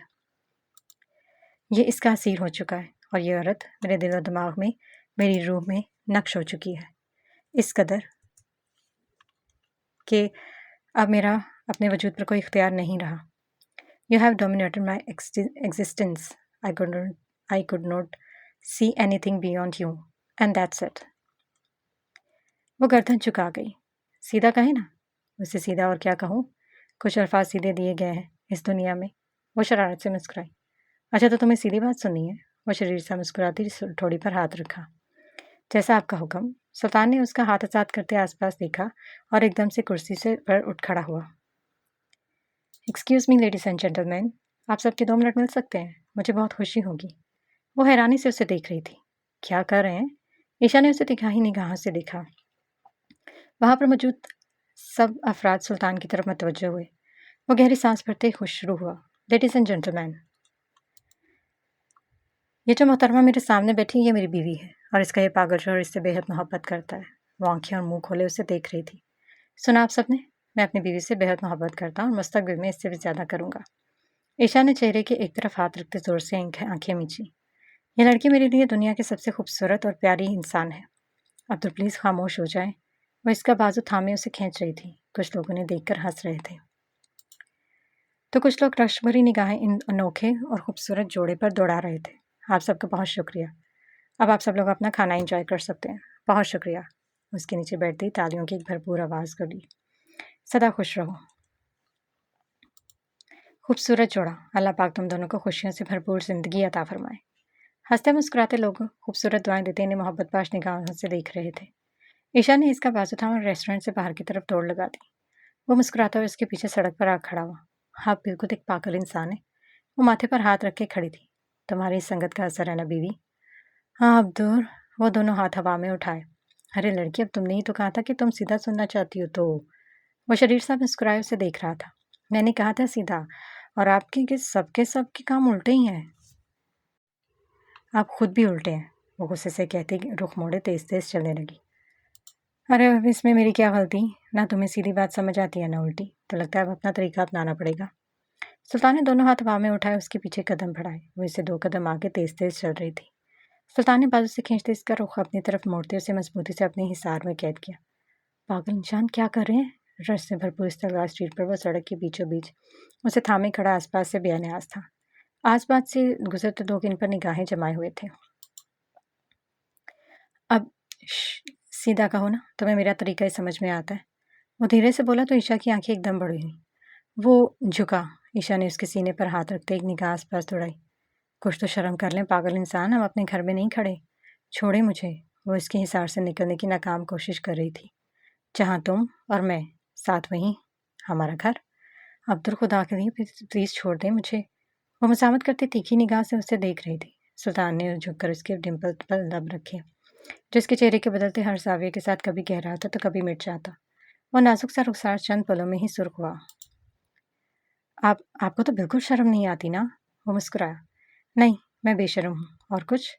वह इसके चेहरे के करीब हुआ। ईशा ने पूरा जोर लगाते उसे देखा, मगर वो लोहे का आदमी अपनी जगह से हिल भी ना पाया। अब्दुल प्लीज। वो गर्दन झुकाई। सुल्तान ने एक भरपूर निगाह इसके चेहरे पर दौड़ाई और अपना निचला होंठ दांतों तले दबाया। और अगर अब वो आजाद न करता तो पागल लड़की यकीनन रो देती। सुल्तान ने अपनी गिरफ्त ढीली की तो वो उछलकर इससे फासले पर हुई। वो दौड़ती हुई गाड़ी की तरफ बढ़े। वो जोर से हंसा। सुल्तान ने अपने कदम तेज किए और इसके पीछे दीवानावार दौड़ रहा था। मेरी प्यारी, मेरी पागल बीवी को रुको तो। वो हंसा और उसकी बुलंद हंसी इस भागती हुई पागल लड़की के कानों से टकराती उसे मसरूर कर रही थी। अपने सामने कुछ भेटंगे से खत रखे हाथ में स्लीप था में करीब ही वो कुछ दिए और चंद अगरबत्तियां हेवनली फादर रखे। वो तीखे नाक वाली औरत एक पुरकशिश सा माहौल सजाए हुए थी। We come before you today asking for a stronger shield of faith. Help us to believe in your power and your love more deeply than ever before. When evil tries to plant seeds of doubt or make us afraid, let our faith in you be so strong that those attempts fail. वो घुटनों के बल बैठी, आंखें बंद किए, बड़बड़ाती खुद पर शैतानी सायों को हटाने की परे कर रही थी। और इसके वो 2 छोटे-छोटे शैतानी साए बड़े आराम से अपनी पसंदीदा जगह बैठे मज़े से गप्पे हाँकने में मसरूफ़ थे। फ़दार, तुम्हें क्या लगता है कि वो औरत हमारी इन छोटी-छोटी कोशिशों से लाइन पर आने वाली है? तुम्हें बताऊँ, तुम्हें क्या लगता है? फ़दार ने गहरी निगाह इस पर दौड़ाई। पता नहीं क्यों, पर मुझे लगता है जैसे हम अपना वक़्त बर्बाद कर रहे हैं। हाँ ही ना, बस एक यही फ़र्क है तुम में और मुझ में। तुम हार बहुत जल्दी मान जाती हो, चाहे वो कोई चैलेंज हो या फिर ज़िंदगी का कोई सबक। तुम जल्दी थक जाती हो। और क्या तुम नहीं थकती? नहीं, मैंने थकना नहीं, बढ़ना सीखा है। हम जब चलती हुई ज़िंदगी में रुक कर पीछे पलट कर देखते हैं तो माजी की कुछ तल्ख़ यादें हमारे कदम जकड़ लेती हैं और हम अपनी शल खड़े रह जाते हैं। हम चल नहीं पाते। माजी एक ऐसा कुआं है जिससे निकलने के लिए हमें अपने वजूद को ज़ख्मी करना पड़ता है, तब तक जब तक हम उसकी हर एक ईंट चढ़कर बाजियाब नहीं हो जाते। और जब हम इस कुएं से निकल आएँ और बस चलते जाएँ, बिना रुके बिना मुड़े, तो हमारे वो ज़ख्म धीरे धीरे भरने लगते हैं और हम पिछले हर ज़ख्म से एक सीख हासिल करते हैं। वो संजीदगी से हर एक लफ्ज़ बोल रही थी जबकि हिना ठोड़ी पर हाथ रखी इसकी इतनी बड़ी बड़ी बातें सुनती हैरानी से उसे देख रही थी। लगता है तुम्हारी ज़िंदगी काफ़ी मुश्किल रही है। तुमने इतनी बड़ी बड़ी बातें पैदा होते तो नहीं सीखी होंगी ना। फ़तार की मुस्कुराहट गहरी हुई। वो दोनों हमेशा की तरह ओडी की पिछली तरफ सीढ़ियों पर एक दूसरे के हमरा बैठी आसमान को तकती बातों में मसरूफ़ थी। मुझे अपनी पिछली ज़िंदगी बहुत पसंद है। मैंने इससे बहुत कुछ सीखा। वो मेरे लिए एक लर्निंग पाथ था। फदार ने अपनी किताब बंद की। क्या तुम मुझे बताओगे अपनी पिछली ज़िंदगी के बारे में? और तुम यहाँ कैसे आई? फदार ने गहरी सांस भरी। तुम वाकई सुनना चाहती हो? हिना ने इस बात में सर हिलाया। और तुम्हें वाकई दिलचस्पी है मेरी ज़िंदगी में? वह शरीर सा मुस्कुराई। हाँ शायद, अब है। तुम बातें ही ऐसी करती हो जिसे एक समझदार और सुलझा हुआ इंसान करता हो। वह हंसी। वाकई फदार, तुम अलग हो। तुम अपनी उम्र से काफ़ी आगे का सोचती हो। तो मतलब अब तो मुझ में दिलचस्पी रखना शुरू हो चुकी हो। हिना की मुस्कुराहट गहरी हुई। बताओ ना, मैं सुनना चाहती हूँ। तुम यहाँ आने से पहले कहाँ रहती थी, क्या करती थी, और तुम्हारे पेरेंट्स वो कहाँ हैं? वो मुस्कुराई। तुम ऑर्फन होम में हो हिना, और यहाँ की बच्ची से उसके पेरेंट्स के बारे में पूछ रही हो। हिना ने सर पर चपत लगाई। हो सॉरी, बताओ ना। वो इसकी तरफ मुँह की अब सुनने के लिए एक्साइटेड थी। मैं 3 साल की थी जब मेरी माँ की डेथ हुई। हाँ, वो कैसे? मेरे पापा ने इन्हें मार दिया। हिना ने हैरानी से उसे देखा जो नॉर्मल अंदाज में बोल रही थी। मगर क्यों? क्योंकि वो किसी और से शादी करना चाहते थे और वो इन पर केस करना चाहती थी। हाँ? हिना ने आंखें फाड़े उसे देखा। मगर वो कत्ल एक हादसा करार दे दिया गया। मेरी नई माँ मुझे पसंद नहीं करती थी। वो हमेशा मुझे सजा देती और जब मुझे चोट लगती तो वह बाबा से शिकायत करती कि मैंने शैतानी की। इनके मना करने के बावजूद और मुझे चोट लगी। हिना ने बुरा सा मुंह बनाया। पहले पापा मुझे बहुत चाहते थे, मगर फिर कुछ गलतफहमियों और मेरी इस माँ की नापसंदीदगी की वजह से उन्होंने मुझे मेरी खाला के पास भेज दिया, जो कि एक साइको खातून थी। और मेरा वो हाल हुआ कि आसमान से गिरा और खजूर में अटका। वो हंसी, मगर हिना ने संजीदगी से उसे देखा। फिर क्या हुआ? मैं 5 साल की थी तब, और वो घर, वो मेरी अब तक की ज़िंदगी का सबसे बड़ा इम्तिहान था। वो छोटा सा कमरा, और इसमें बंद मैं। बस मुझे स्कूल जाने की इजाज़त थी, वो भी मेरी खाला के साथ इस भंडगी बेढंगी पुरानी सी गाड़ी में। स्कूल में किसी से दोस्ती की इजाज़त नहीं थी, क्योंकि मेरी खाला वहाँ की हेड ऑफ़ स्टाफ थी। जानती हो, वो एक मुसलमान थी मगर वो ईसाइयत को अपनाती थी। एक मुनाफिक औरत, जो बज़ाहिर तो मुसलमान थी मगर वो बेढंगी सी अजीब रसूमात अपनाती थी। कैसी रसूमात? हिना सीधी हुई। काले जादू की दीवानी थी वो। वह हंसी। मैंने वो बाइबल इन्हीं के कमरे से चुराई थी। हो, इसलिए तुम भी ऐसी हो? हिना ने हंसाई। हाँ ना, बहुत कुछ सीखा मैंने इस पागल औरत से। फिर क्या हुआ? हिना अब काफ़ी एक्साइटेड थी। मुझे घर से बाहर क्या अपने कमरे से निकलने की इजाज़त नहीं थी। जानती हूँ, एक दिन वो घर पर नहीं थी और मैं उस घर के दरवाजे में खड़ी बस बाहर का मंजर देख रही थी। मगर मेरी गलतफहमी थी कि वो घर पर नहीं है। उन्होंने मुझे देखा और फिर हिना ने आंखें फैलाई। इस घर की सबसे ऊपर वाली मंजिल पर कमरे की खिड़की से बाहर एक छोटी सी रेप थी, और इस रेप पर कांच के छोटे छोटे टुकड़े गड़े हुए थे ताकि कोई चोर वगैरह अंदर ना आए। हिना उसके करीब आई। उन्होंने पूरी रात मुझे इस रेप पर खड़ा रखा। वह कांच के टुकड़े मेरे पाँव में धंसते जा रहे थे, मगर मैं चाहते हुए भी वहाँ पर से हिल नहीं सकती थी। हिना ने हैरान और परेशान सी शक्ल बनाए उसे देखा, जो नॉर्मल अंदाज में अपनी कहानी सुनाने में मगन थी। फिर वो धीरे से बोली। फिर उसने कहा कि अगर बाहर रहना तो इतना पसंद है तो अगली दफ़ा एक ऐसा रैंप बाहर बनवा दूंगी और फिर तुम्हारी जगह वहीं होगी। फदार ने कहकहा लगाया।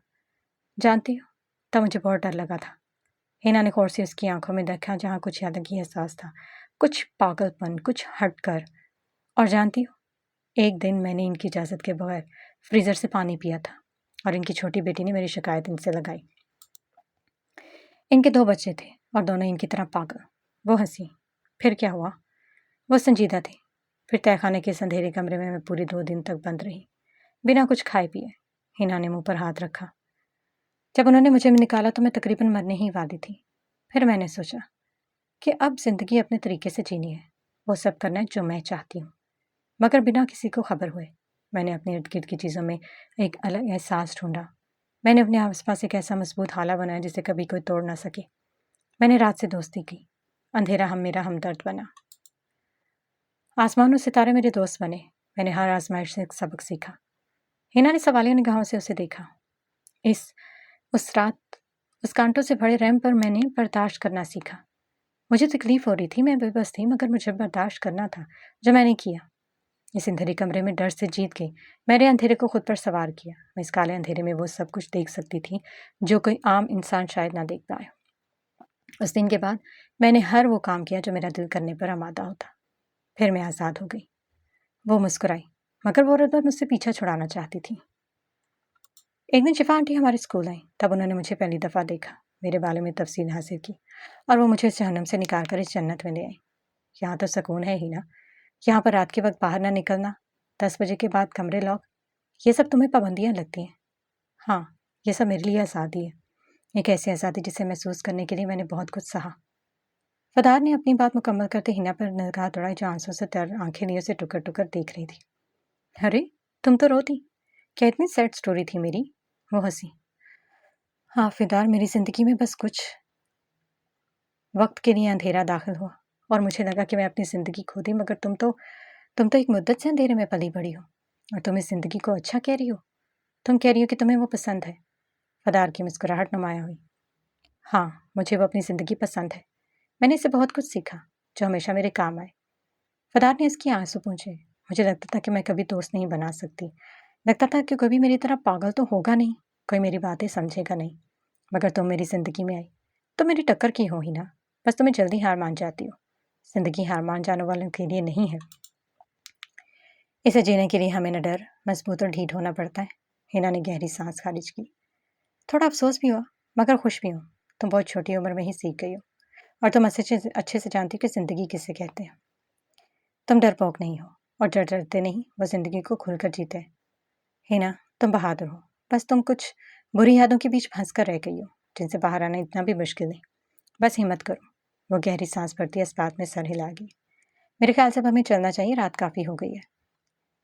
तेज़ हवा का झोंका एकदम इन दोनों से टकराया तो अजीब सा एहताश पैदा हुआ।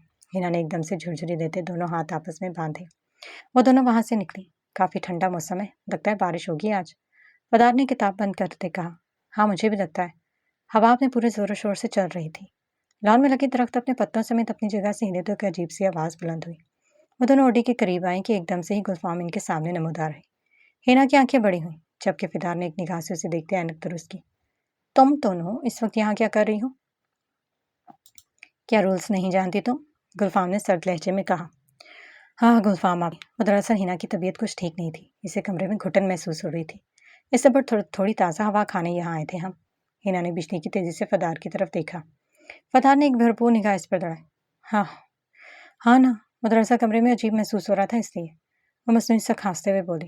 गुलफाम ने अपनी बात भूलते अब हिना के माथे पर हाथ रखा। क्या हुआ? तुम्हारी तबीयत को हिना, कहीं बुखार तो नहीं? फदार के चेहरे पर कोई तासुर नहीं था, मानो सब नॉर्मल हो। हिना ने उदासी सूरत बनाई तो गुलफाम ने थोड़ा परेशान कुन लहजे में सवाल किया। अब काफ़ी बेहतर लग रहा है। बस यहाँ हूँ, हवा बहुत अच्छी चल रही है इसलिए। हाँ, मगर अब तुम दोनों अपने कमरे में जाओ, इससे पहले कि शिफा आंटी तुम दोनों को यहाँ पर देख लें। हाँ हाँ, बस जा ही रहे थे। हिना ने फदार का बाजू थामते उडी के अंदर की तरफ कदम बढ़ा दिया। अरे रुको तो, मैं तुम लोगों का डोर लॉक कर दिया था। जानती नहीं थी कि तुम लोग अंदर मौजूद नहीं हो। रुको, मैं खोल देती हूँ। वो इनके पीछे चलती अब कमरे का दरवाज़ा खोले खड़ी थी। अंदर दाखिल होते ही हिना ने एक जोरदार धप फदार की कमर पर रसीद की। तुम्हें बीमार करने के लिए हमेशा मैं ही मिलती हूँ, चुड़ैल कहीं की। और अभी उसे पता चल जाता कि हम बस ड्रामा कर रहे हैं तो? हिना ने तीखी निगाहों से उसे देखा।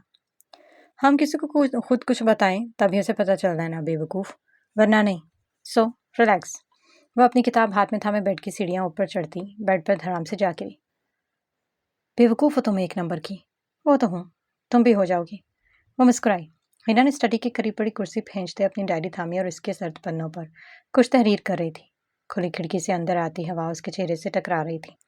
तेज़ तूफान की वजह से हवा के गुर्राने की आवाज़ें हर तरफ डरावनी सी आवाज़ें फैला रही थी। वो अपना कलम रोकती एक निगाह खिड़की से बाहर दौड़ाई। हिना ने खिड़की बंद करते अपने हाथ रोके। वो दोबारा से खिड़की खोले, एक हाथ बाहर निकालकर इस हवा को महसूस कर रही थी, जो बिना पैरों के उड़ती है, बिना पाँव के चलती है। हाँ, वो कुछ पल के लिए रुकी। तेज़ हवा के झोंके से एक अजीब सी आवाज़ फिजा में बुलंद हुई, जो बन मुँह के बोलती है। हाँ, मैंने ढूंढ ली। वो खुलकर मुस्कुराई। मिस फिदार। फिदार ने बेड से नीचे झांक कर उसे देखा। वो विंडो के करीब खड़ी मुस्कुरा रही थी। फिदार ने आईब्रो उठाकर अपनी जगह पर रखे। वो जो बिना पैरों के उड़ती है, बिना मुंह के बोलती है और बिना पाँव के चलती है, वो कभी रुत नहीं, कभी थकती नहीं, वो हवा है। हिना ने दोनों हाथ आपस में बांधे तो फिदार की मुस्कुराहट गहरी हुई। बहुत अच्छी हिना, पहेलियाँ ढूंढने में काफ़ी तेज़ हो गई तुम। हिना ने अपने बाल झटके। तो अगली के लिए तैयार। उसने माथे पर हाथ रखा। और अगले ही पल मुस्कुरा दी। क्यों नहीं, अब तुम्हारी इन सरफरी सी पहेलियों को सुलझाने में काफ़ी मज़ा आने लगा है। तो बताओ, अब क्या? फिदार बेड पर आलती मालती बैठी। अच्छा तो बताओ फिर, वो कौन सी चीज़ है जो सदियों से मौजूद है मगर इसकी उम्र एक माह से ज़्यादा नहीं? हिना ने सवालिया निगाह से देखा। ढूंढो। फदार ने एक भरपूर जमाई ली। वो कंबल ऊपर तान कर मस्त हुई। हिना ने इसकी पहेली दोहराई मगर बोलची, पर इसने अब ठान लिया था कि हार नहीं मानी, चाहे जो हो जाए। चाहे वो कोई पहेली हो या जिंदगी तक तोड़, इसे अब हार नहीं माननी। वो खिड़की के करीब खड़ी फदार की बातें याद करती धीरे से मुस्कुरा रही थी। उसने कितनी मुश्किल जिंदगी गुजारी थी। हाँ, उसने सच कहा था। इसके लिए तो ये दुनिया जन्नत से कम नहीं। यह पाबंदी कोई पाबंदी नहीं, वो आज़ाद है। और अब मैं भी आज़ाद होना चाहती हूँ। 11 साल की वो लड़की अपनी एक नई जिंदगी की शुरुआत करने जा रही थी, जो मुश्किल तो होनी थी मगर उसे हार नहीं मान रही थी। खुद से कुछ फासले पर नस्ब आईने में अपना अक्स देखता वो भरपूर मर्द जिंदगी में पहली बार खुद को बेबस महसूस कर रहा था। उसकी नीली आंखें अब उसके बस में नहीं रही थी। वो इसकी एक ना नहीं मानती थी। वो अपनी हद तक महदूद रहने वाली, अपनी हदूद से निकलकर किसी नाजुक से आगोश में जा छुपी थी। और वो कदरे मजबूत और सख्त इंसान बस देखता ही रह गया था। वो एक हाथ से अपनी दाढ़ी को छूता बगौर खुद को देख रहा था। और ये सफ़ेद फूल मासूमियत और पाकीज़गी की अलामत होते हैं। उसकी आंखों में एक चमक उभरी, जो चमक दरवाजे की ओट में खड़ी वो नीली आंखें वाली बगौर देखने और मुस्कुराने में मसरूफ़ थी। मगर उसे इतनी इजाज़त नहीं थी कि वो इस तरह की कोई बात खोलकर अपने प्यारे भाईजान से करे। इसके मतलब ये सब बातें इंसान को कमज़ोर करती हैं। और अच्छी लड़कियाँ यूँ सरेआम ऐसी बातें अपने भाइयों से नहीं करती। इनमें एक शर्म हया और लाज होती है, जो इन्हें बनाकर रखनी चाहिए। वह बिना आवाज़ की खड़ी उसे देखकर मुस्कुरा रही थी। इन आंखों में ये चमक वो पहली फुर्सत में ही पहचान गई थी। वो खुश थी। आखिर इस सख्त मिजाज इंसान की जिंदगी में एक नरम एहसास बसता था। वहाँ क्यों खड़ी हो हुलिया, अंदर आओ। वो लब दबाती धीरे धीरे चलती उसके करीब सोफे पर आ बैठी। तुम्हारी पढ़ाई कैसी जा रही है? किसी काम में कोई मुश्किल या परेशानी? वो नफ़ी में सर हिलाई। सब ठीक जा रहा है भाई, बस बोर हो जाती हूँ अकेली। उस्मान ने एक भावरी। क्या अभी तक यहाँ पर तुम्हारा दिल नहीं लगा? वो मुस्कुरा दी। दिल तो वहाँ लगता है जहाँ। वो रुकी। उस्मान ने उसके चेहरे की तरफ बगौर देखा। क्या अब भी मुझे कहीं जाने की इजाज़त नहीं देंगे? वो मिनमिनाई। तुम जानते हो हम इस बारे में बहुत दफ़ा तफसील से बात कर चुके हैं। जानती हूँ भाईजान, मगर मैं यहाँ अकेली हूँ और मेरा दिल नहीं लगती। मैं आज़ाद। एक निगाह इसके गुस्से से भरपूर चेहरे पर दौड़ाती वह अपने अल्फाज हलक में ही कैद कर गई। मैं तुम पर सख्ती नहीं करना चाहता हुलिया। मेरा सब कुछ हो तुम। तुम्हारी ज़िंदगी आम नहीं। तुम ये बात अच्छी तरह जानती हो। डरता हूँ मैं उस दिन से जिस दिन तुम अपने पर फैलाओगी और इन्हें बेदर्दी से कटता मैं देख नहीं पाऊंगा। वह आंखों में आई नमी छुपाने के लिए गर्दन झुका गई। तुम्हारी गिरती यह हदूद तुम्हारी आज़ादी है हुलिया, इससे बाहर सिर्फ अजियत। वो खामोशी से हमेशा की तरह इसका लंबा लेक्चर सुनती अब दीदा हुई। अपनी लंबी टांगों के सहारे तेज तेज चलता वो प्यारा सा लड़का हाथ से गुजरा। यकीत ने एक निगाह इसके कमरे की तरफ दौड़ाई, जिसका दरवाज़ा खुला देखकर वो शरारत से मुस्कुराया। एक निगाह चारों तरफ देखता वो सीढ़ियाँ चढ़ता हुआ उसके कमरे की तरफ बढ़ता। उसके अंदर दाखिल होने से पहले वो दीवार जैसा आदमी अचानक उसके सामने नमूदार हुआ। ला हौला वला कुव्वता। यकीत ने अचानक से उसे देखते बुलंद आवाज में कहा। वो संजीदा चेहरा बनाए उसे तक रहा था। भूत की तरह नाजिल होते हो तुम, कसम से। वो हनूस रहा। यकीन ने पेंट की जेब में हाथ डालकर मतलूबा चीज़ निकालकर इसे थम लाए तो वो खुल जा सिमसिम की तरफ दरवाजे के सामने से एक तरफ हुआ। काफ़ी समझदार हो मिस कटिकपा। यकीन ने एक आंख ब्लिंक करते कमरे की तरफ कदम बढ़ाए। वो खूबसूरत सा रोशनी से भरपूर कमरा काफ़ी कुशादा था। यकीन ने एक निगाह चारों तरफ दौड़ाई। वो कहीं नहीं थी। उसकी निगाह बालकोनी पर पड़ी तो उसकी बत्तीसी नुमायाँ हुई। उसकी एक निगाह साइड टेबल पर करीब इस नीली डायरी पर पड़ी, जो एक तरह नज़र दरवाजे पर दौड़ाता उसे थामे बेड पर विराजमान हुआ। जो जब उसकी तहरीर लिखी पढ़ता जाता इसका डिम्पल नुमाया होता, इसके हैंडसम चेहरे को मज़ीद पुरकशिश बनाता। यह गीत ने अचानक से एक लाइन को देखते गौर से पढ़ना शुरू किया। उसने तेज़ी से अगला पन्ना पलटा और वो खुलकर हंसा। एक बंदे परों समेत अपनी ज़िंदगी का हर लम्हा जीने वाली एक आम सी लड़की, शायद पागल भी, हसरतों से भरपूर वजूद एक हद तक महदूद रहने वाली, अपने कद से ऊंची दीवारों के पार देखने की ख्वाहिशमंद। उसकी बेरंग से ज़िंदगी में अचानक एक पुरनूर फिजा नमूदार हुई। वो पागल एक डिम्पल वाला लंबा सा लड़का। न जाने क्या है इसके डिम्पल में। वो हंसा। एक मजबूत नडर और खुश मिजाज ढीठ और डफर इंसान।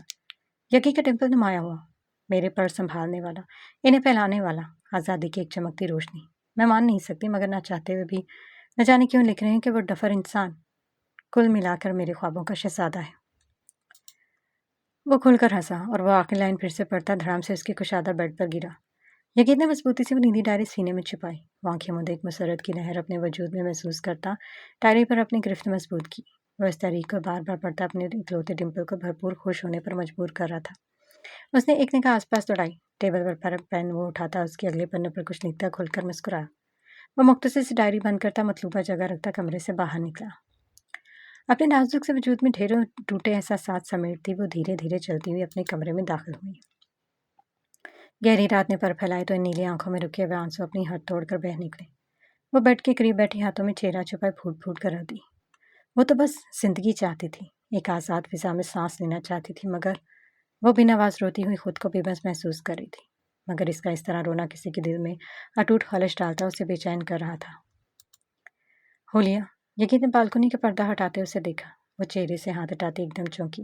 वो दोनों हाथ पैंट की जेबों में डाले माथे पर शिकने लिए उसे देख रहा था।